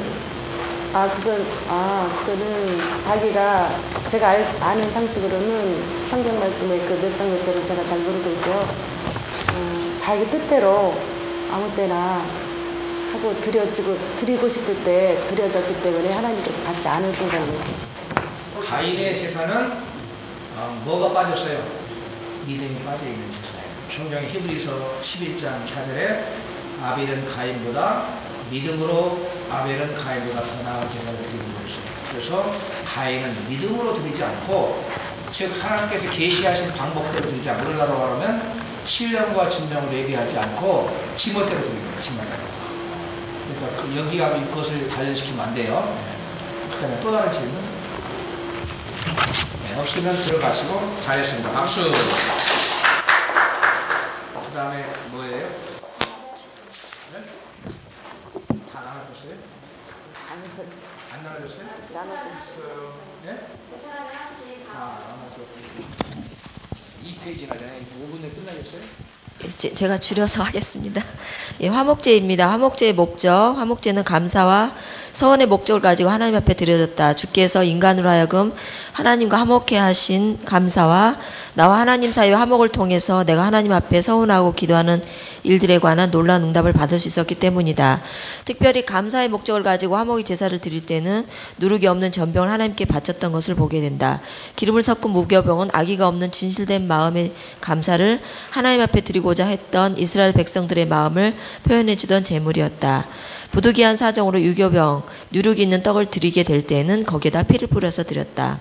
화목제의 어인은 히브리의 제바크 쉬라밈이라고 불리며 감사 제사라고도 한다. 제바크 슈라림은 특별히 소재와 관계를 가지고 있고, 슈라밈은 단수인 쉐렘에서 파생된 말인데, 쉐렘은 하나님께서 사람과 관계하시는 때인 축복과 능력의 관계를 가질 때가 있고 구원과 관계를 가질 때도 있다. 구원에 대한 감사에도 사용했고 찬양제사, 서원제사, 자원제사로 불려지기도 한다. 제물의 종류는 제물로 사용된 가축은 소와 양과 염소이다. 모두 하나님과 인간 사이의 화목을 위해 십자가에 들여지신 예수 그리스도를 예표하고 있다. 힘과 끈기의 상징인 소는 예수 그리스도의 놀라운 인내와 결코 멈출 수 없는 구속적인 사랑, 온유와 겸손의 양은 만왕의 왕이신 예수께서 스스로 자신을 낮추시고 아무런 변명 없이 그대로 십자가에 달리신 모습, 대신 드려진다의 속성을 지닌 염소는 예수께서 나를 대신해서 제물로 드려주셨다는 것을 예표하고 있다. 모든 제물의 공통점은 흠과 티가 없는 제물이어야 한다. 이 사실은 나를 위해 화목의 제물이 되신 예수 그리스도께서 흠과 티가 없으신 분으로 제물이 되셨음을 증거한다. 화목제의 특성, 첫 번째, 새가 드려지지 않았습니다. 새에는 기름기가 별로 없고 제사 후 나눠 먹을 음식 양이로서 고기가 충분치 않았기 때문에 소나 양이나 않았기 때문입니다. 제물의 성이 구별되지 않음은 화목제사는 하나님 편과 인간 편이 똑같이 강조되는 제사이며 화목이란 반드시 둘 사이에서 이루어지는 일이기 때문에 하나님과 화목할 필요성은 남자와 여자에게도 있습니다. 세 번째, 부분적으로만 태워졌습니다. 하나님께서 취하실 몫이 있고 사람이 차지해야 할 몫이 있기 때문입니다. 화목의 사건은 하나님과 인간 사이에서 이루어져야 할 사건인 것이고 따라서 제물이 하나님께로만 가지 않기 위해서 제물을 부분적으로 태우는 것입니다. 화목제물의 분배는 다른 제사에서 완전히 바치는 것이 강조되지만 화목제에는 그들이 차지했던 몫이 있었습니다. 예수 그리스도의 희생의 결과가 인간들에게 전가되는 것입니다. 예수 그리스도를 통한 나와 하나님 사이의 화목으로 영광과 은혜와 축복 속에 내가 동참하는 것입니다. 하나님의 몫은 기름과 피입니다.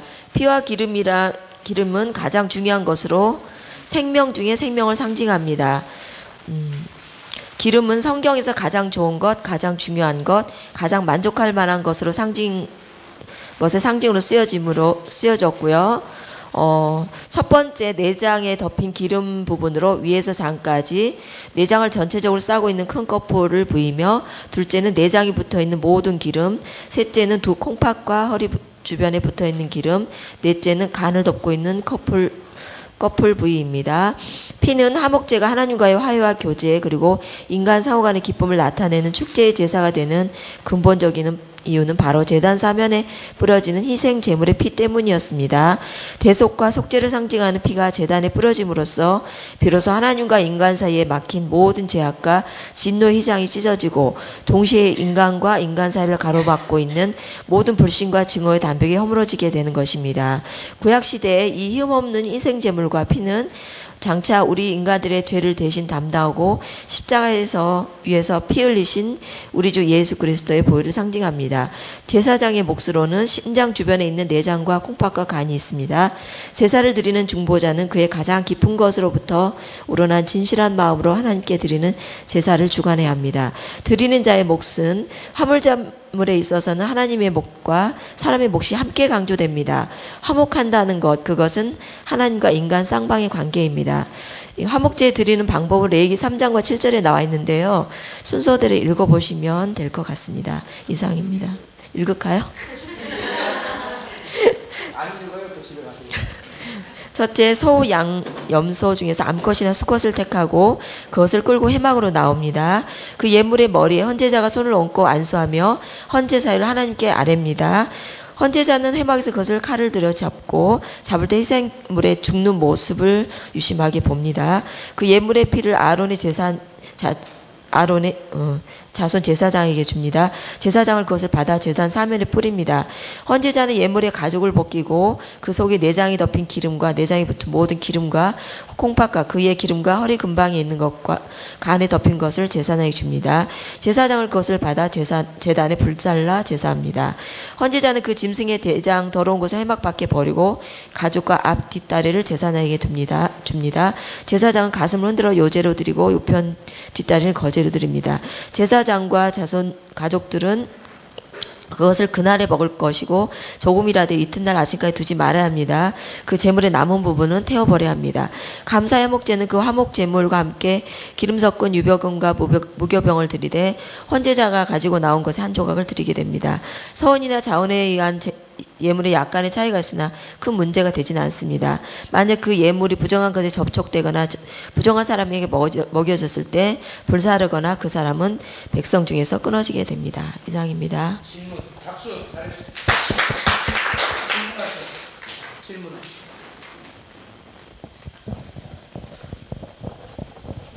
자, 질문 없어요? 2페이지 보면 8번에 제사장 가슴 손으로 요제로 드리고 두 편 뒷다리는 거제로 드린다고 해요. 요제는 뭐고 거제는 뭐고? 담당자분이 설명하실 거 아닌가요? 담당자를 설명할 거예요? 네. 요제는 이렇게 흔들어서 드리는 거예요. 거제는 들어서 드리는 거예요. 들것자. 요자는 흔들 요자예요. 그 다음에 왜 그 가족들은 그것을 그날에 먹고 조금이라도 이튿날까지 남겨두지 말아야 되는 이유가 뭐예요? 화목제이기 때문에 주신 그날 감사함으로 다 소화하라는 얘기. 그럴까요?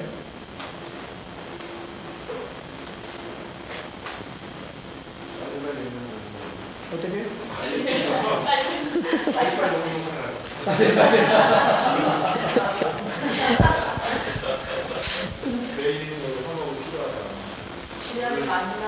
만나와 메추라기처럼. 만나도 그날 떠먹어요.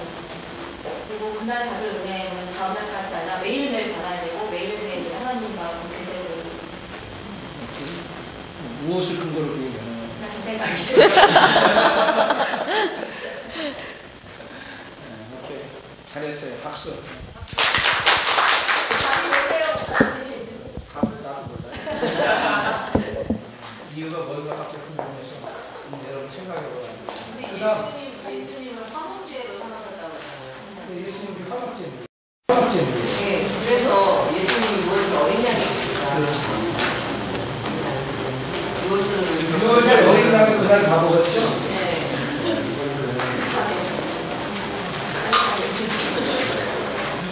미리미리 죽어서 시간을 지체하지 않는 건데 빨리 나오시죠. 시간 없어요.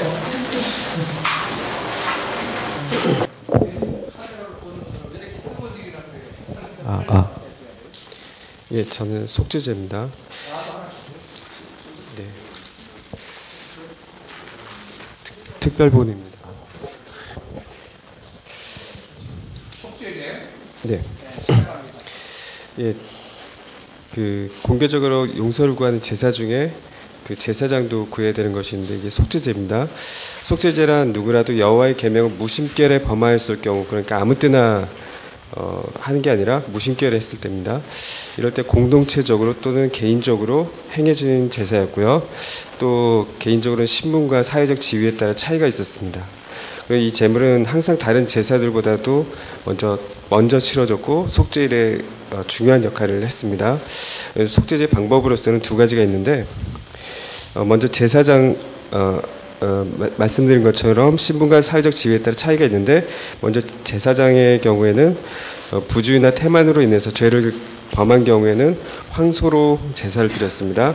안수가 행해진 뒤에 소는 죽임을 당하고 그 피는 성소 휘장 앞에서 뿌려지고 분향단 뿔에 발라지고 나머지 모두는 번제단 밑에 쏟아 부어졌고요. 내장의 모든 기름과 콩팥 등은 번제단에서 불태워지며 가죽과 머리, 내장 그리고 모든 고기 등은 집 바깥에 나가서 불태워버렸습니다. 이스라엘 온 회중이 죄를 범하고 난 후에 그러니까 고의적으로 한 것이 아니라 무심결에 죄를 범했다는 것을 깨달았을 경우에 바쳐지는 제물도 황소고 제사 드리는 방법도 위에 제사장의 경우와 동일합니다. 그리고 족장을 포함한 평민의 경우 조금 차이가 나는데, 그 족장이 우발적으로 범죄했을 경우에 제물은 숫염소입니다. 안수 뒤 염소를 잡고 그 피는 뿌려짐 없이 번제단 뿔에 발라지고 나머지는 그 밑에 쏟아 부어졌고요. 내장의 모든 기름과 콩팥 등은 번제단에서 불태워지지만 가죽과 고기는 모두 제사장의 몫이 되었습니다. 평민의 경우에는 암염소 또는 암양으로 제물을 드렸고요. 방법은 족장의 경우와 같습니다. 그 속죄제는 번제를 기초로 해서 이렇게 드려졌습니다. 그 발표하신 것처럼 그 100% 하나님께 온전히 드려진 제사를 의미를 하죠. 그리고 어떤 경우에 속죄제를 드리는지 구체적으로 말씀드리자면 일반 백성들이 그 속죄제를 드리는 범주는 크게 세 가지로 구분할 수가 있는데, 먼저는 그 신체적으로나 물리적으로 부정한 것과 접촉한 경우입니다. 그 동물의 시체를 만졌거나 부정한 사람이나 물건에 노출된 경우를 말하고요. 그 다음에는 그 전통적인 공동체의 금기를 어겼을 경우인데요. 예컨대 그 맹세를 함부로 하는 행위를 말합니다. 구약에서는 여호와 하나님 이름으로 맹세를 하는데, 이것을 지키지 못했을 그런 맹세를 하는 경우는 하나님을 그 만으로 여기는 그런 죄가 성립이 되는데, 역시 그 고의로 한 것이 아니라 이렇게 일부러 그럴 생각이 아니었는데 그렇게 된 그런 경우에는 이런 경우에 속죄제를 드림으로써 용서받을 수가 있었고요. 그 마지막으로 제의적 규례들을 위반한 경우인데, 대표적으로 그 증인 거부를 하는 경우입니다. 예를 들어서 재판이 벌어지는데 거기에 증인으로 나서는 것을 두려움 때문에 이렇게 거부를 하는 경우에, 예를 들어서 보복을 당할까 무서워한 그런 경우를 얘기하는 것 같습니다. 이런 경우 역시 그 속죄제를 드림으로써 용서받을 수가 있습니다. 이상에서 그 속죄제를 언급하는 레위기의 내용은 4장 1절부터 5장 13절까지인데, 5장 6절에서 속건제라는 말이 나옵니다. 여기서는 이 부분에 대한 그 견해들은 학자들마다 좀 견해가 분분한 내용인데요. 하지만 일반적으로 이 말은 본격적인 속건제를 지칭하는 말이 아니라 단순히 그 자신이 범한 죄에 대해서 자신의 책임을 지고 그 대가로 속죄의 예물을 드린다는 의미로 속건제란 말을 사용했을 뿐이라고 합니다. 5장 1절에서 13절까지 이 말은 단 한 번 나왔을 뿐이고, 나머지는 전부 속죄라는 단어가 사용되었다는 점과 전체 내용이 속죄제를 드리는 방법을 말하기 때문에 속건제라기보다는 속죄제로 보는 것이 타당하다는 견해가 있습니다. 이 속죄제의 특징으로서는 피 뿌리는 의식이 있습니다. 제사장이 죄를 범하였을 때 제물의 피는 성수 휘장 앞에서 7번 뿌려졌습니다. 이것은 완전한 것을 의미를 하죠. 당시 죄를 지은 사람이 접촉한 모든 것은 전염된 것으로 취급됐습니다. 제사장도 예외가 아니라서 성수에서 일을 하는 제사장이 죄를 지으면 거룩한 성소가 오염될 수밖에 없었는데, 이에 죄의 대가인 피를 뿌려서 정결케 하는 것입니다. 완전한 정결 때문에 7번 피를 뿌리고요. 속죄제는 성소를 깨끗하게 함으로써 하나님의 임재가 계속하도록 하는 그런 목적으로 진행이 되고요. 번제의 경우는 제물은 다 태워도 짐승의 가죽은 태우지 않는데요. 그러나 그 제사장 속죄제의 경우는 남김없이 다 태워야 됩니다. 그것은 죄에 대해서 완전한 그 단절을 의미하는 것으로 완전한 속죄를 위해서 하나님께 그렇게 드려주고요. 참고로 히브리서 13장 12절에서 여기서 그 그리스도께서 영문 밖에서 그 죽으신 것에 대해서 이렇게 히브리서 기자가 언급을 하는데요. 이것은 이 속죄제에서 그 짐 밖에서 속죄제를 태운 것에 비유하는 것을 의미를 하고 있습니다. 그리고 제가 아는 그 선교사 한 분이 이스라엘을 갔다 오셨는데요. 그 일반적으로 이렇게 예수님께서 그 죽으신 장소가 그 골고다 언덕이잖아요. 그런데 그 장소에 대한 그 관광지로서의 어떤 그 장소는 이렇게 많이 알려져 있는데 또 한 군데가 또 있어요. 그러니까 거기가 그 진짜 그 예수님께서 달리신 그 장소가 아니라 또 다른 장소가 있다라고 이렇게 얘기가 되는데, 그분이 이렇게 이스라엘 가셨다가 성령님의 인도를 받아서 어떻게 그 우연하게 그 이끌림 받아서 그곳으로 가셨다 그러더라고요. 만약 이스라엘 여행 가시게 되면 참고 삼아 이렇게 참고하시면 진짜 장소를 찾아가셔야 될 것 같습니다. 관광지 그쪽으로 돼 있지는 않고요. 문제는 이제 그 장소가 그 진 밖에서라는 부분인데요. 이 부분 때문에 그 장소에 대한 연구가 많이 진행되고 있는 걸로 알고 있습니다. 예, 질문 받겠습니다. 박수 잘했어. 질문 왔어.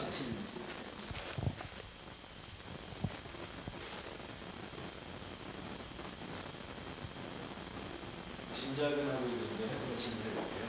그리고 지금 정확한 기록이 있거든요. 속죄제 방법 중에 제사장의 속죄제를 할 때 맨 뒤에 보면은 가족과 머리가 대장 그리고 모든 고객들은 진발을 끝나가 이게 이제 다른 족장이나 일반 백성들 하는 부분하고 다른 부분인 것 같아요. 네. 완전히 태워버리는 거. 네. 그 고기까지도. 나머지는 제사장한테 고기를 원래 주잖아요. 네. 그러지 않고 완전히 태우는 게 이 제사장 자신이 범죄했기 때문에 이렇게 하는 거라고 생각이 되는데 어떻습니까? 완전한 속죄를 위해서. 제가 그렇게 이해하고 있는데 혹시 공부하시면서 예, 그렇게 괜찮은 게 아니에요. 예, 그렇게 보시는 게 타당하실 것 같습니다. 다른 사람이 드린 것은 제사장이 그걸 가족도 받았는데 이번에는 누가 제사장이 범죄했을 경우는 자기 자신의 것이기 때문에 다시 그것이 돌아오면 몫이 돌아오면 안 되죠. 다 없애버려요.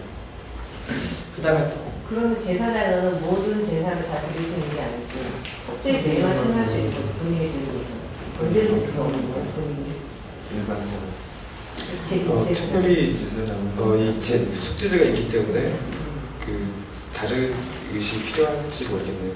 그러니까 일반 사람도 속죄제는 드릴 수 있는 거죠. 그런 거죠? 예. 그런데 예. 특별히 제사장은 모든 제사를 앞서 속죄제를 먼저 드린다는 거죠. 여기 처음에 예. 이런 설명을 했죠. 공동체적으로 혹은 개인적으로 통해졌다고 전체 제사 중에서 제사장이 본인을 위해서 할 수 있는 건 딱 하나는 거예요. 속죄제. 이 사람이 제사장이 언제나 화속제를 본인을 위해서 드릴 수 있나요? 원래 목적상으로는 아마 가능할 거라고 생각이 되는데요. 근데 그 내용이 중복되지 않습니까? 그래서 속죄제로 단번에 드리는 것이 그러니까 선행했다는 여기 이 질문은 항상 다른 제사들보다 선행했다는 네. 제사보다는 다른 제 화목제나 소제 이거는 제사장이 본인을 위해서는 설정할 수 없는. 그건 다 일반인의 신청을 하는. 거기까지는 모르겠습니다. 아니 그렇지 않다고 생각합니다. 이게 지금 질문이 뭐예요? 사실 질문의 요지가 제사장 자신을 위한 제사로 속죄제 말고 다른 제사들도 드릴 수가 있느냐. 그 질문이 요지 때문에. 우와, 대단해. 저도 알아들었는데. 근데 제사장도 소재도 드릴 수 있지 않아요? 그러니까 영원한 누구나 질문을 안 한다고 생각해요. 아까 말씀드렸듯이 그럴 수도 있겠지만 그 속죄제를 통해서 모든 것이 대신되기 때문에 죄를 위해서는 죄만 그런 거예요. 무심결에 지은 죄에 네. 대해서 그렇지만 그러면 의도적으로 지은 죄에 대해서는 다른 제사가 필요하지 않을까 싶기도 하네요. 그러니까요. 지금 다른 제사가 예. 제사장도 다른 제사를 드릴 수 있다는 거죠. 화목제도 드릴 수 있고, 네. 헌신을 위해서 번제를 드릴 수 있고. 예. 그런데 뭐 제사를 다른 제사 드리기 전에 반드시 속죄제가 먼저 속죄제가 제사장 자신의 속죄제가 항상 먼저 드려야 되죠. 왜 그럴까요? 그 안에 왜 그럴까요? 성소에 먼저 들어가면 정결하게 해야지. 제사장의 자격을 먼저 회복시켜요. 제사장의 자격을 회복시켜 선행돼야만 그 다음 제사가 이루어집니다. 부정격자가 제사를 드릴 수 인도할 수 없다는 것을 이 성경이 너무 철저해요. 또 다른 질문.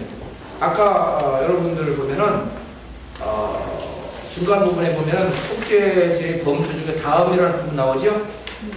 냉세 함부로 하지 말라 그랬죠. 그러면 신약 시대와 적용해서 설명해 보시죠. 구약 시대 여호와 이름으로 맹세하지 말라 그랬는데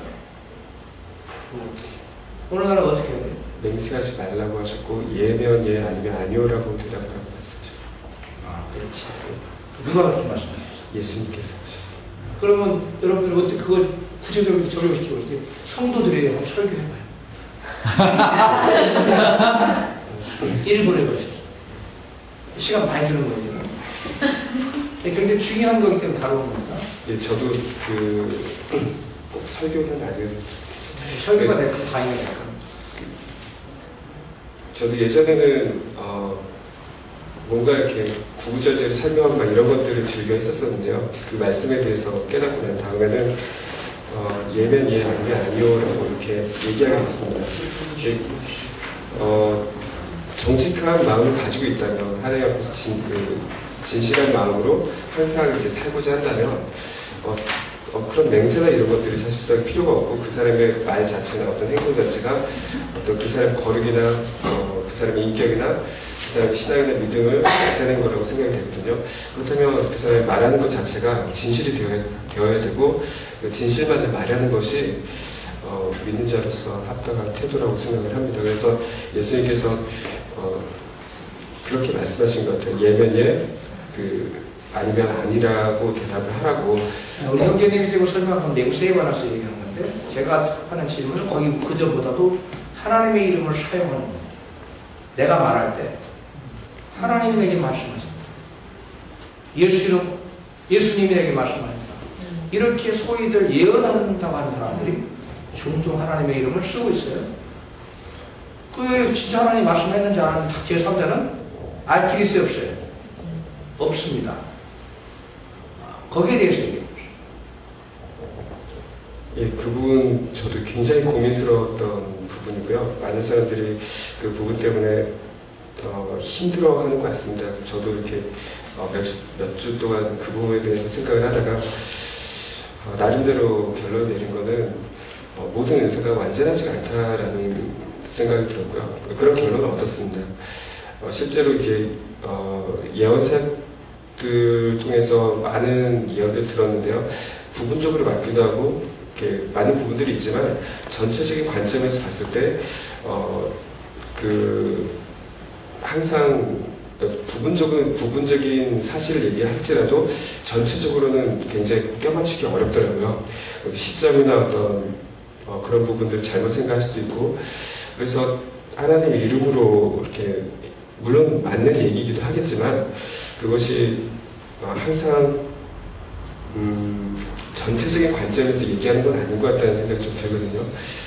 그래서 그런 부분들을 들었을 때는 굉장히 신중하게 분별을 시간을 두고서 해야 된다는.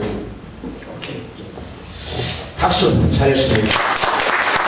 여러분, 하나님의 이름을 사용하는 데 있어서 현대 오늘날 성도들에게서 가장 위험한 부분이 뭐냐면 예언이에요.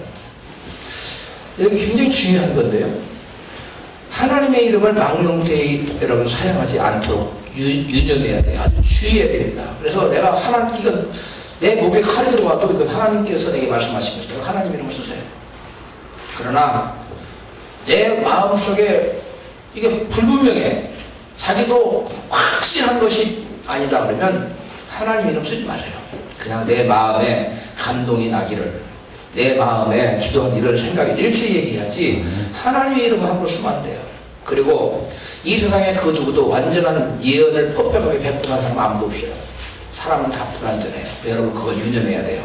그래서 여러분 어느 사람이 예언을 했는데 내게 대한 예언이 틀렸다. 그 사람 가짜다 그러면 큰일 나요. 그러면 이 세상에 다 가짜가 되는 거예요. 무슨 말 이해갑니까? 네. 내게 맞지 않으면 그냥 버리세요. 내게 맞지 않으면 겸손하게 내려놓고 내게 틀렸다고 모든 사람 다 부정해버리면 안 되는 거예요. 그리고 여러분 자신에게 하나님 말씀하신 것이 있을 거예요. 그것이 너무나 분명하다. 이건 내게 목에 칼 들어도 하나님 말씀, 그때 하나님을 쓰세요. 그때는 하나님을 쓰는 거예요. 내게 내게 하나님 음성을 줄 때는 내게 어떠한 불이익이 닥쳐도 내게 이러한 큰 것이 불을 보듯 뻔하다. 이런 것이 초래될 거다. 그래도 저는 합니다. 순종합니다. 하나님 내게 말씀하셨다고 내가 딱 확신이 올 때는 그냥 선언하고 해요. 그러나 나에게 하나님이 분명히 말씀하셨다고 하지 않으면 저는 내가 사람들 앞에서 하나님이 당신에게 이렇게 얘기 안 해요.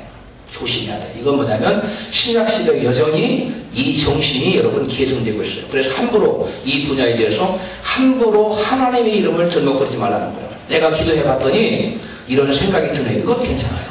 그러나 내가 기도했더니 하나님이 당신이 큰일 날 수예요. 조심해서 드려야 돼요. 여러분도 거기에 대해서 여러분 분별을 가지시기 바랍니다. 그 다음 차례가 누구예요? 나눠줬어요?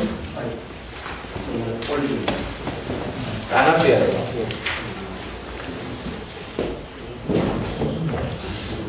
속건제. 예, 속건제 부분 하겠습니다.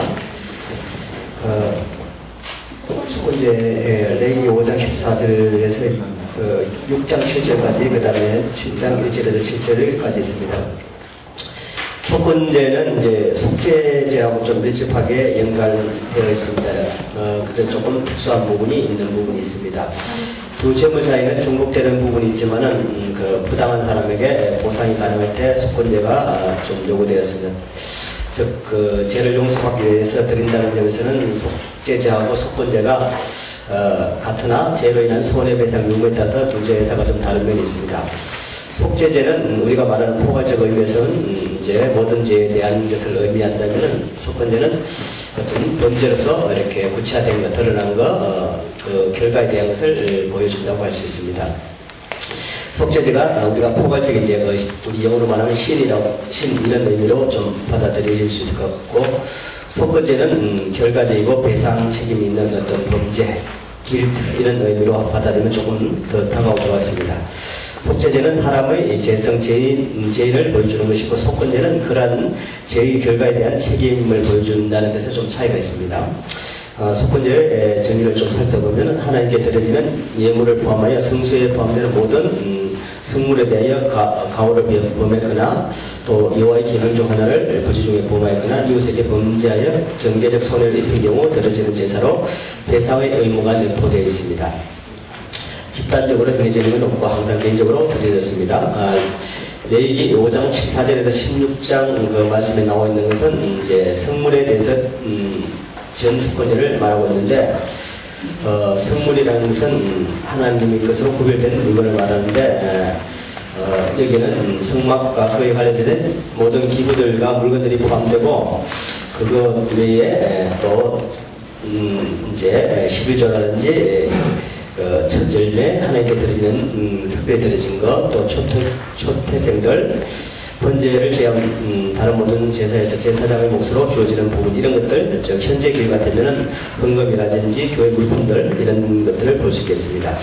성물에 대해 우발적으로 번제를 제했을 때는 그 성전 앞으로 미리 정해진 액수에 맞는 흠없는 수장을 제물로 드려야 했습니다. 이때 배상금은 은금의 5분의 1 결국 제사장은 결국 1과 5분의 1을 제물로 드린다고 볼 수 있겠습니다. 그리고 레위기 5장 17절에서 19절 말씀은 이제 여호와의 계명 중 하나를 부지 중에 포함한 경우에 또 속건제를 드리는 걸로 되는데 이것은 거의 속죄제와 비슷한 부분이 되는 것 같습니다.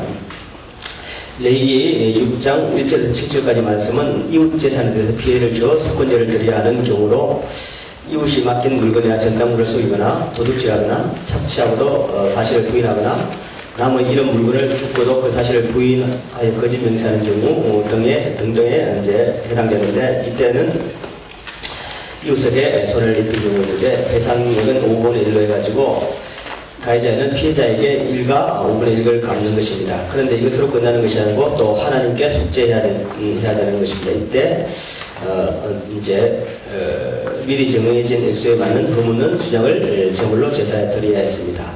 결국 가해자는 이중으로 배상하는 것입니다. 하나님과 이웃에게 이중으로 범죄했기 때문입니다. 이렇게 간단하게 그 속건제를 했습니다. 박수 잘했습니다.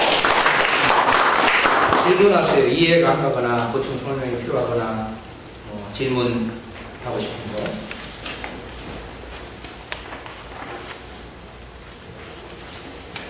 우리나라의 속건제를 어떻게 적용합니까?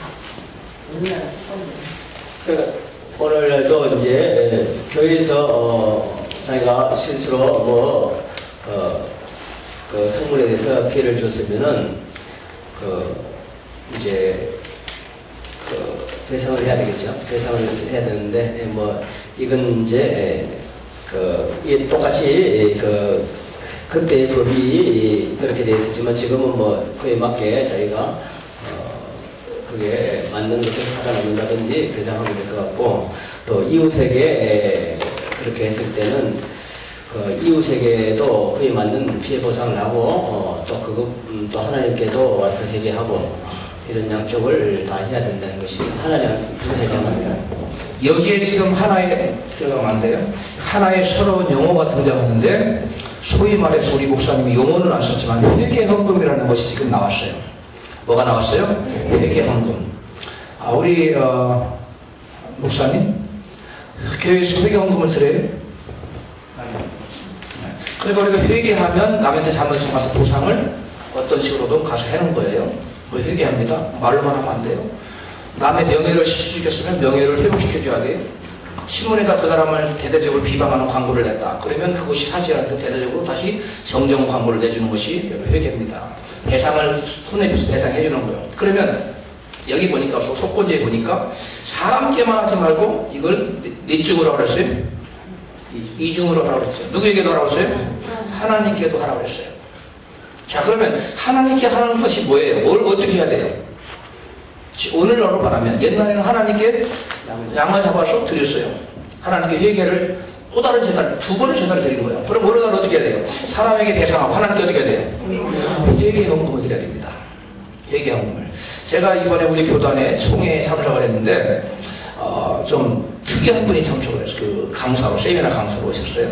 그분이 합신 2대 졸업생이에요. 그런데 그분이 한 20년 목회를 하다가 교만에서 난 자기 스스로 말하기를 두들겨 맞고 목회를 다 실패한 다음에 8년 동안 은둔 생활을 해요. 모든 코드를 뽑아버리고 전화기를 다 차단하고 인터넷 신문 썼더라고. 8년 동안 하루 10시간 기도만 해요. 성경 보고. 그 하나님이 이분에게 놀라운 능력을 이렇게 나타나게 해요. 그래서 사람에게 손을 얹으면, 유연한 손을 얹으면 그 사람의 모든 저기에 드러나는 것들을 하고 하나님을 보여주고 사람에게 알게 하고 이런 놀라운 것들이 나타나는데 그분이 그분의 책 속에 뭘 쓰고 있냐면 반드시 성도가 죄를 짓거든 회개헌금을 하나님께 드리도록 하라. 그 얘기를 하고 있어요. 그래서 많은 교회에서 주장하지 않는 주장인데 오늘 구약에 보면 속건제에 해당하는 거에 해당한다고 했어요. 우리 이신표 목사님은 회개헌금을 드려본 적 있어요? 그럼 여러분들이 오늘 성경에 의하면 우리가 하나님 앞에 잘못하면 상대에게도 잘못을 시인하고 그 다음에 배상하고 그 다음에 하나님께도 뭐 해야 돼요? 회개헌금을 드리는 것이 마땅하다고 볼 수 있어요. 그 다음에 또 다른 질문. 약간 보충하면요. 예. 회개헌금은 없는 저희 이제 기타라고 해서 목적 헌금을 하나 주거든요. 오케이. 체크할 수 있게. 예. 그런데 이제 이런 식으로도 드릴 수 있을 것 같아요. 하나님께서 우리 죄를 용서해 주신 것에 대한 감사 헌금으로 회개하는 마음이죠. 그 부분을 헌금해요. 그러니까 뭐 명칭을 어떻게 정하느냐가 중요한 게 아니고 그 내용으로 하나님 앞에 저희가 회개합니다 하는 마음으로 뭐 감사의 드렸건 뭐 어떤 예물 기타로 드렸건 자기가 드리면 돼요. 하나님 앞에 저희가 숙지하는 마음으로 죄 용서를 구하는 마음으로. 그 다음에 여러분들 질문 있으면 빨리 하고 여기 보면 지금 제사법에 대해서 하잖아요. 네. 그 자체로서는 의식법에 해당되는 거죠. 그렇죠. 그 자체로는 의식법. 이것이 다 누구로서 완성됐어요? 아까 얘기했죠? 예수 그리스도로 갈보리 십자가 위에서 완전히 됐어요.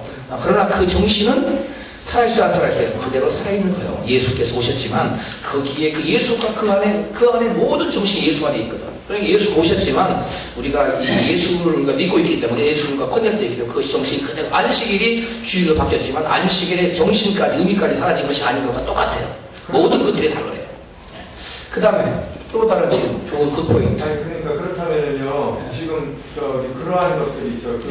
각 제사법에 대한 정신이 이 시대 예배나 뭐 이렇게 하나님과 관계 속에서 꼭 그대로 되어지진 않잖아요. 예를 들어서 방금 뭐죠? 속죄 헌금 이런 거 안 하는 게가 태반이잖아요. 저도 그런 얘기 듣긴 했지만 그러면 정신이 이어지지만 그런 것을 강조하지 않기 때문에 우리가 두리뭉실하게 예수 그리스도를 회개하고 그냥 그러시면 된다 이렇게 포인트만 잡고 있잖아요. 그 부수적인 걸 안 한단 말이죠. 그래서 그걸 안 하면 안 되겠네요. 정신이 이어지면. 하고 싶지 않은 사람은 안 해도 돼요. 꼭 그게 하라는 게 아니라 제가 지금 뭘 의미하는 거예요? 정신을 의미하는 정신. 구약시대에 하나님께 뭘 드렸어요? 사람에게도 배상을 드렸고 또 그 배상이 사람 성경에 보면 내가 여호와께만 범죄하여 누가 말하고 있죠?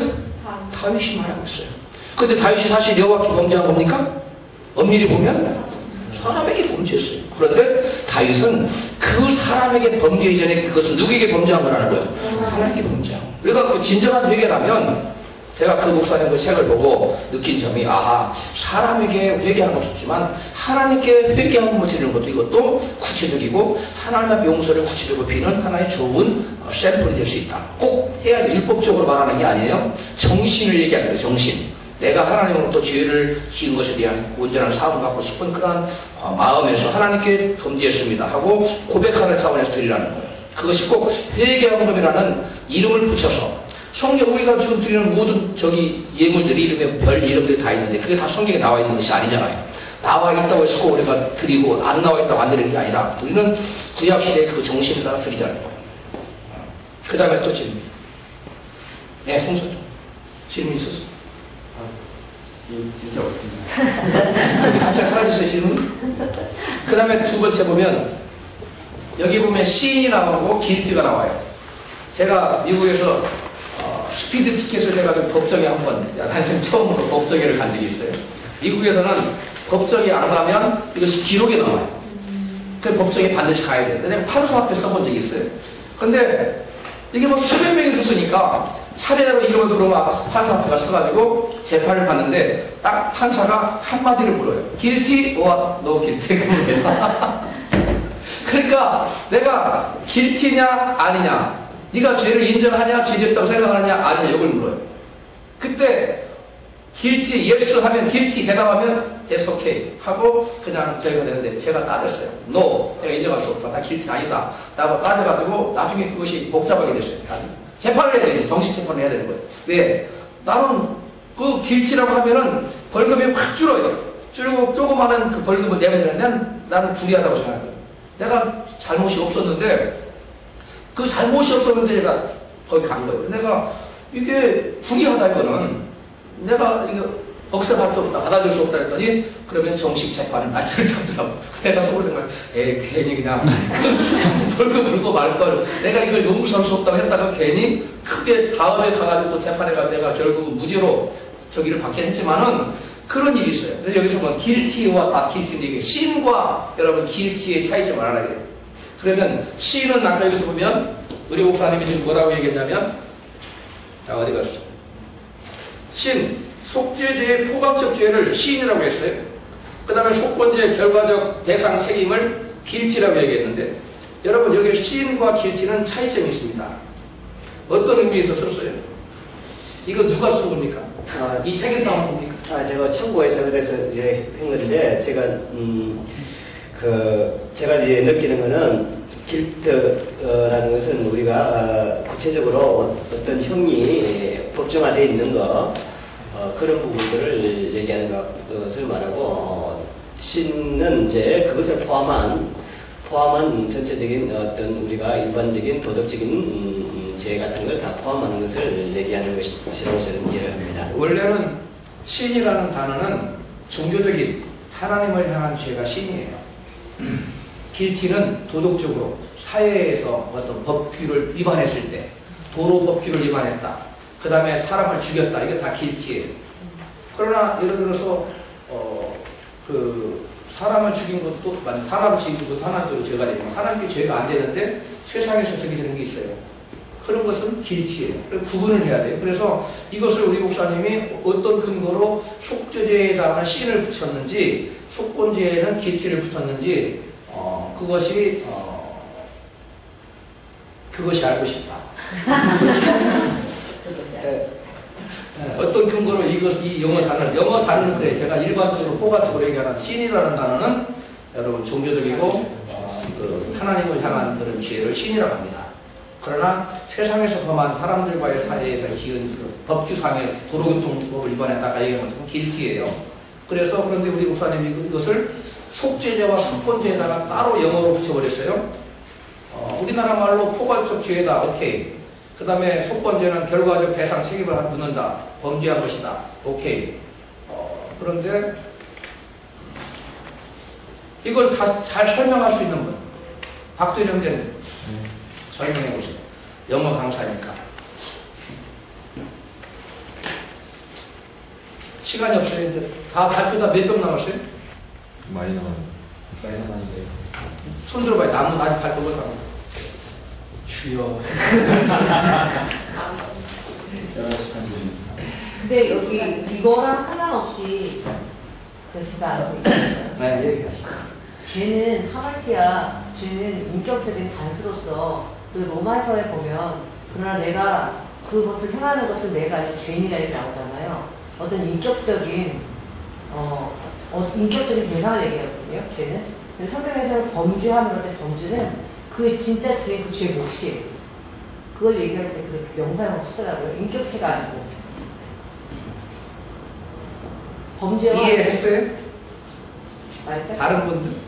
여기 씬하고 길티 이 부분이 있어서 씬하고 크라임하고 다르잖아요. 네. 크라임 같은 경우 이제 사회적으로 완전 드러나는 그런 범죄적인 그 차원에서 길티하고 그 크라임이 비슷한.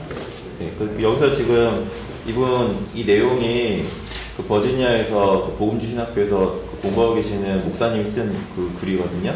봤더니 근데 지금 그 관점에서는 접근하신 것 같거든요. 뭐라고? 그러니까 사회적으로 용인할 수 없는 일을 했을 때 이제 그 크라임을 이제 길티라고 하잖아요. 그 관점에서 지금 접근한 것 같습니다.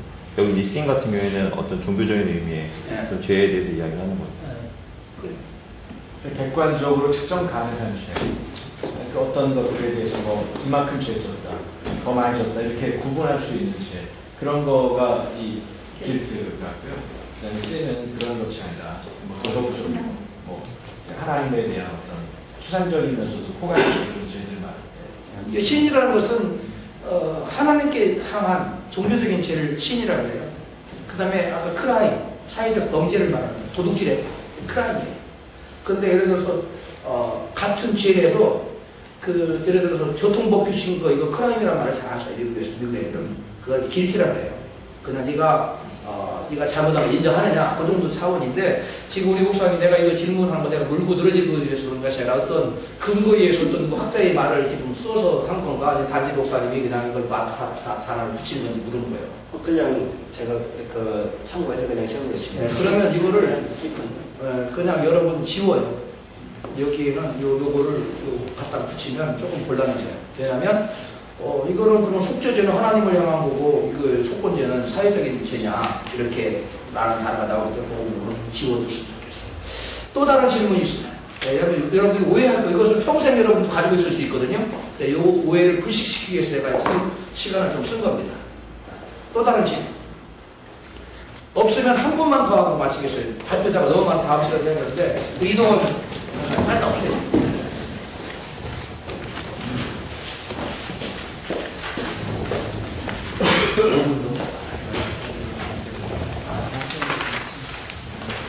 네, 전 나팔절입니다. 저기 성경 잠깐 보겠습니다. 민수기 29장 1절부터 6절까지. 민수기 29장.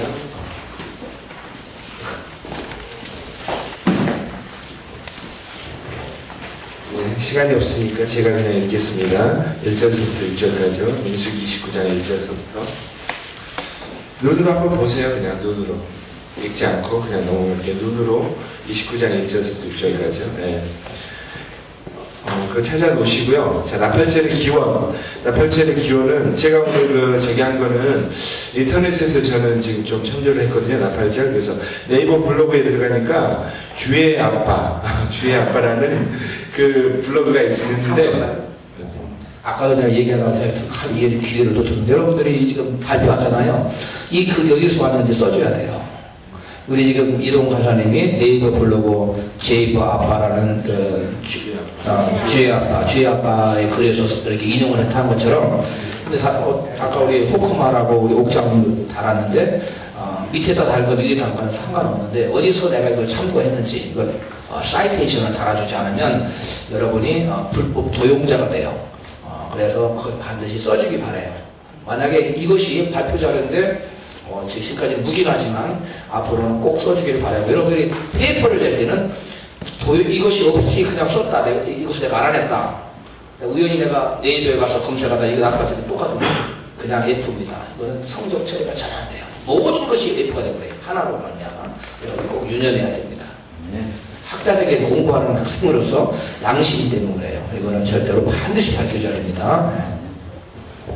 그래서 주의 아빠에서 인용했는데 꽃동산 교회 목사님이신 것 같아요.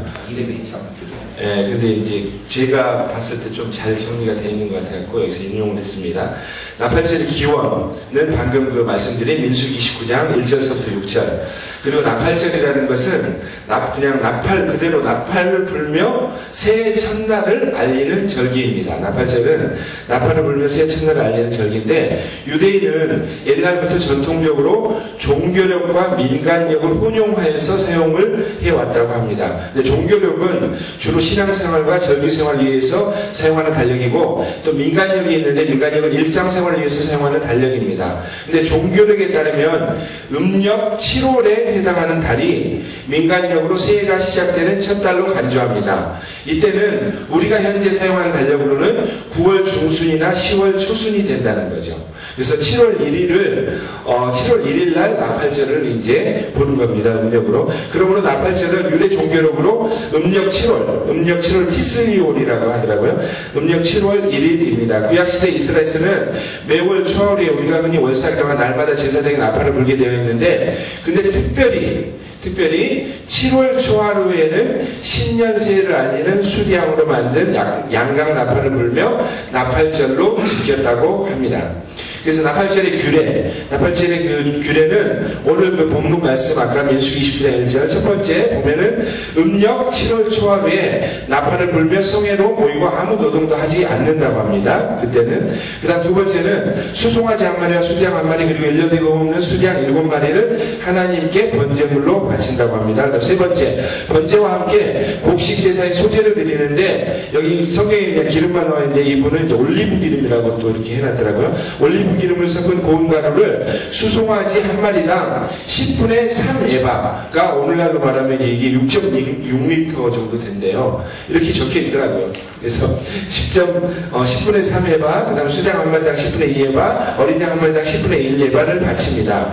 네 번째는 속죄를 위해 숫 염소 한 마리를 속죄제로 바칩니다. 그리고 그러니까 이거를 드리고 또 그 다음 주에 보면 그러니까 결국 나팔절에는 세 가지 제사를 드린다는 거예요. 첫 번째는 날마다 아침 저녁으로 드리는 상번제 아까 설명했었죠. 그리고 그 다음에 매월 초하루마다 드리는 제사 그리고는 또 나팔절 때 따로 드리는 그 나팔절 제사 이렇게 세 가지를 드린다고 합니다. 이게 나팔절의 규례고요. 그 다음에 나팔절의 이제 세 번째 역사적인 의미를 보면 다른 보통의 절기들이 어떤 그 6월절 같으면 역사적인 사건을 배경으로 기념하는 절기잖아요. 그런데 이 나팔절은 그게 아니고 그냥 새해의 시작을 기념하는 절기라고 합니다. 그런데 이스라엘 사람들은 이 새해 시작에 좀 큰 의미를 두고 있다고 해요. 그래서 나팔절은 다른 큰 절기를 못지않아 매우 큰 의미가 부여되는 중요한 절기인데 전통적으로 이스라엘 사람들은 나팔절을 다음과 같은 세 가지 신앙을 가지고 지켜왔다고 합니다. 첫 번째는 새해 첫날, 음력으로 7월 1일이 하나님께서 세상을 창조하신 날이라고 믿습니다. 그 다음에 두 번째는 하나님께서 그들의 왕으로 즉위하시는 날, 나팔절을 믿습니다. 그 다음 세 번째는 하나님이 세상을 심판하시는 날, 이렇게 이제 이스라엘 사람들은 믿고 있다고 합니다. 그래서 이스라엘 사람들은 이 세 가지 신앙을 마음에 새기면서 신년 새해를 매우 경건하고 의심장하기 시작합니다. 그리고 전통적으로 이스라엘 사람 나팔절로부터 10일 후에 또 10일 후에는 대속죄일이 있잖아요. 그래서 그 대속죄일 때까지 나팔절부터 대속죄일까지 10일 동안 철저한 회개와 기도 그리고 구제하는 일에 힘쓰며 두렵고 떨리는 마음으로 경건하게 보낸다고 합니다. 자, 그다음 나팔절의 영적 교훈을 보면 신약 성경의 여러 곳에서 주님의 재림을 알리는 신호로 큰 나팔 소리를 듣게 될 것을 보게 됩니다. 마태복음 24장 31절에도 저가 큰 나팔 소리와 함께 천사들 보내 저희가 그 택하신 자들을 하늘 끝에 저 끝까지 사방에서 모으리라. 그 다음에 고린도전서 15장 52절에도 보라 내가 너에게 비밀 말하고 우리가 마지막 나팔에 나오죠. 마지막 나팔에 순식간에 오랜이 다 변하리니 나팔 소리가 나면 죽은 자들이 썩지 아니하고 다시 살고 우리도 변하리라. 또 그 데살로니가전서 4장 16절 17절에도 주께서 오브령과 천사장의 소리 하나님의 나팔로 우리 찬송가도 있죠. 하나님의 나팔 소리. 그래서 이렇게 그 나팔에 대해서 나옵니다. 이스라엘 사람들은 나팔절을 아까 말씀드렸듯이 창조의 날, 왕이 즉위하는 날, 그리고 심판의 날로 이해를 했습니다. 그래서 큰 나팔 소리와 함께 재림하실 예수님은 새하늘과 새 땅을 창조하시고 만왕의 왕으로 즉위하실 겁니다. 그리고 온 인류의 재판장으로 세상을 심판하실 것입니다. 그래서 오늘날의 영적 교훈은 나팔절은 이런 어떤 재림하고 좀 관계되는 절기라고 보시면 됩니다. 이상입니다. 박수 잘했어요. 의문점이나 더 알고 싶은 점이나 잘 이해되지 않는 부분. 이제 제가 조사하다가 궁금한 게 있어가지고 좀 찾아보려고 그랬는데 못 찾았거든요. 제가 질문 하나 드릴게요. 여기 보면은 월삭대에 나팔을 분대요. 월삭대. 근데 여기 7월 1일은 특별히 양강나팔을 불더라고요. 그래서 월삭대 부는 나팔이랑 7월 1일날 부는 양강나팔이랑 같은 건지 그게 좀 의문이 들어가지고 찾아봤는데 제가 못 찾았어요.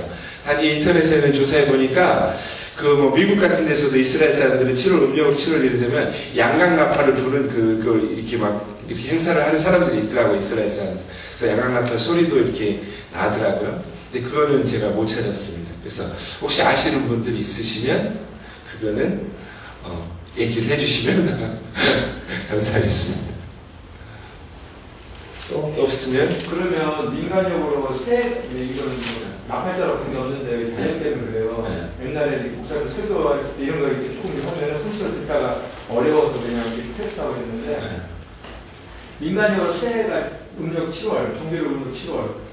그리고 이때 우리 일반 우리가 사용하는 달력은 9월 중순이나 10월 초순. 우리나라 지금 쓰고 그러면 9월 이때쯤, 10월 이때쯤이 걔네들 이스라엘의 2월 1일이 그죠? 그렇죠. 우리가 지금 이제 그러면 우리가 왜냐면 그때가 우리가 지내는 막 송도 치는 게 10월 31일, 1월 1일 이런 거하고는 우리 막 그렇게 뭐 행사하잖아요. 뭐 우리 식으로 하면 뭐죠? 이거 보내는 거 뭐지? 뭐 이렇게 성구영신이. 그러면 그 소위 말해서 민간력이 있잖아요. 민간력은 나라마다 다 다릅니다. 우리는 동양권에 있기 때문에 중국, 한국, 그다음에 일본, 베트남 여기는 다 음력이 그 정월 초하루가 같아요. 그런데 여러분 그 아랍권에 가잖아요. 그러면 정월 초하루는 전혀 다른 날입니다.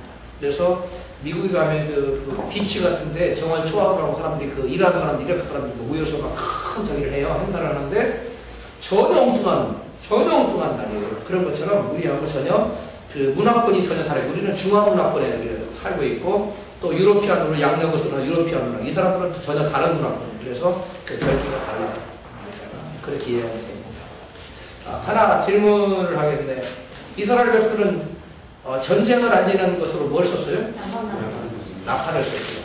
그것과 이것은 조사할 때 안 나왔어요? 관계가 있는, 왜냐하면 심판의 날 뭐 이런. 그렇죠.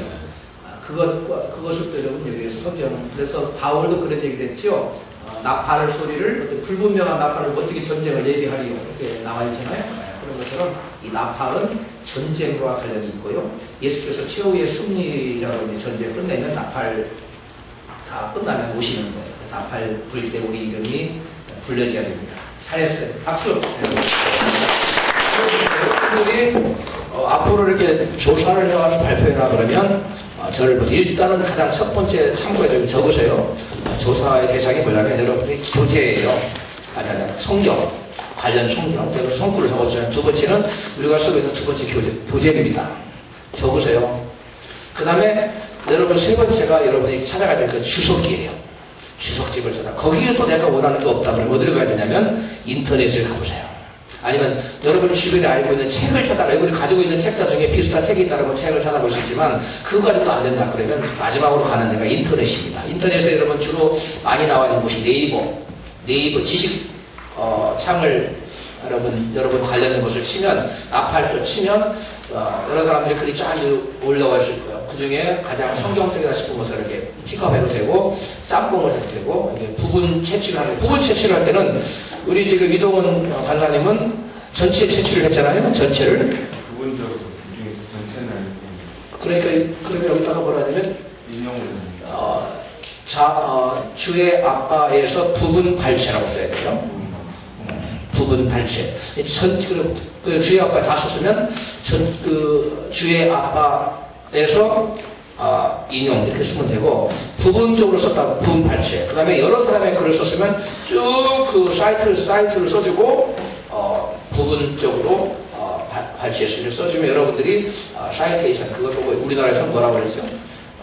그 저기에 걸리지 않아요. 그 뭐죠? 뭐라고 그러더라? 저작권자는 그 뭐라고 그래요? 표절시. 네, 표절이에요.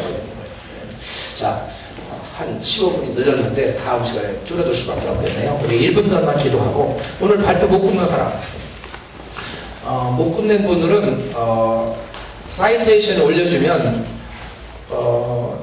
여러분들이 잘 카피를 해오세요. 아니면 다 올려주면 우리 권미서 전사님이 그걸 다 한 분들을 모아가지고 그 저기에다 올려주든 강의 안에 올려주든지. 각자 올리고 있어요? 네. 자, 우리 기도.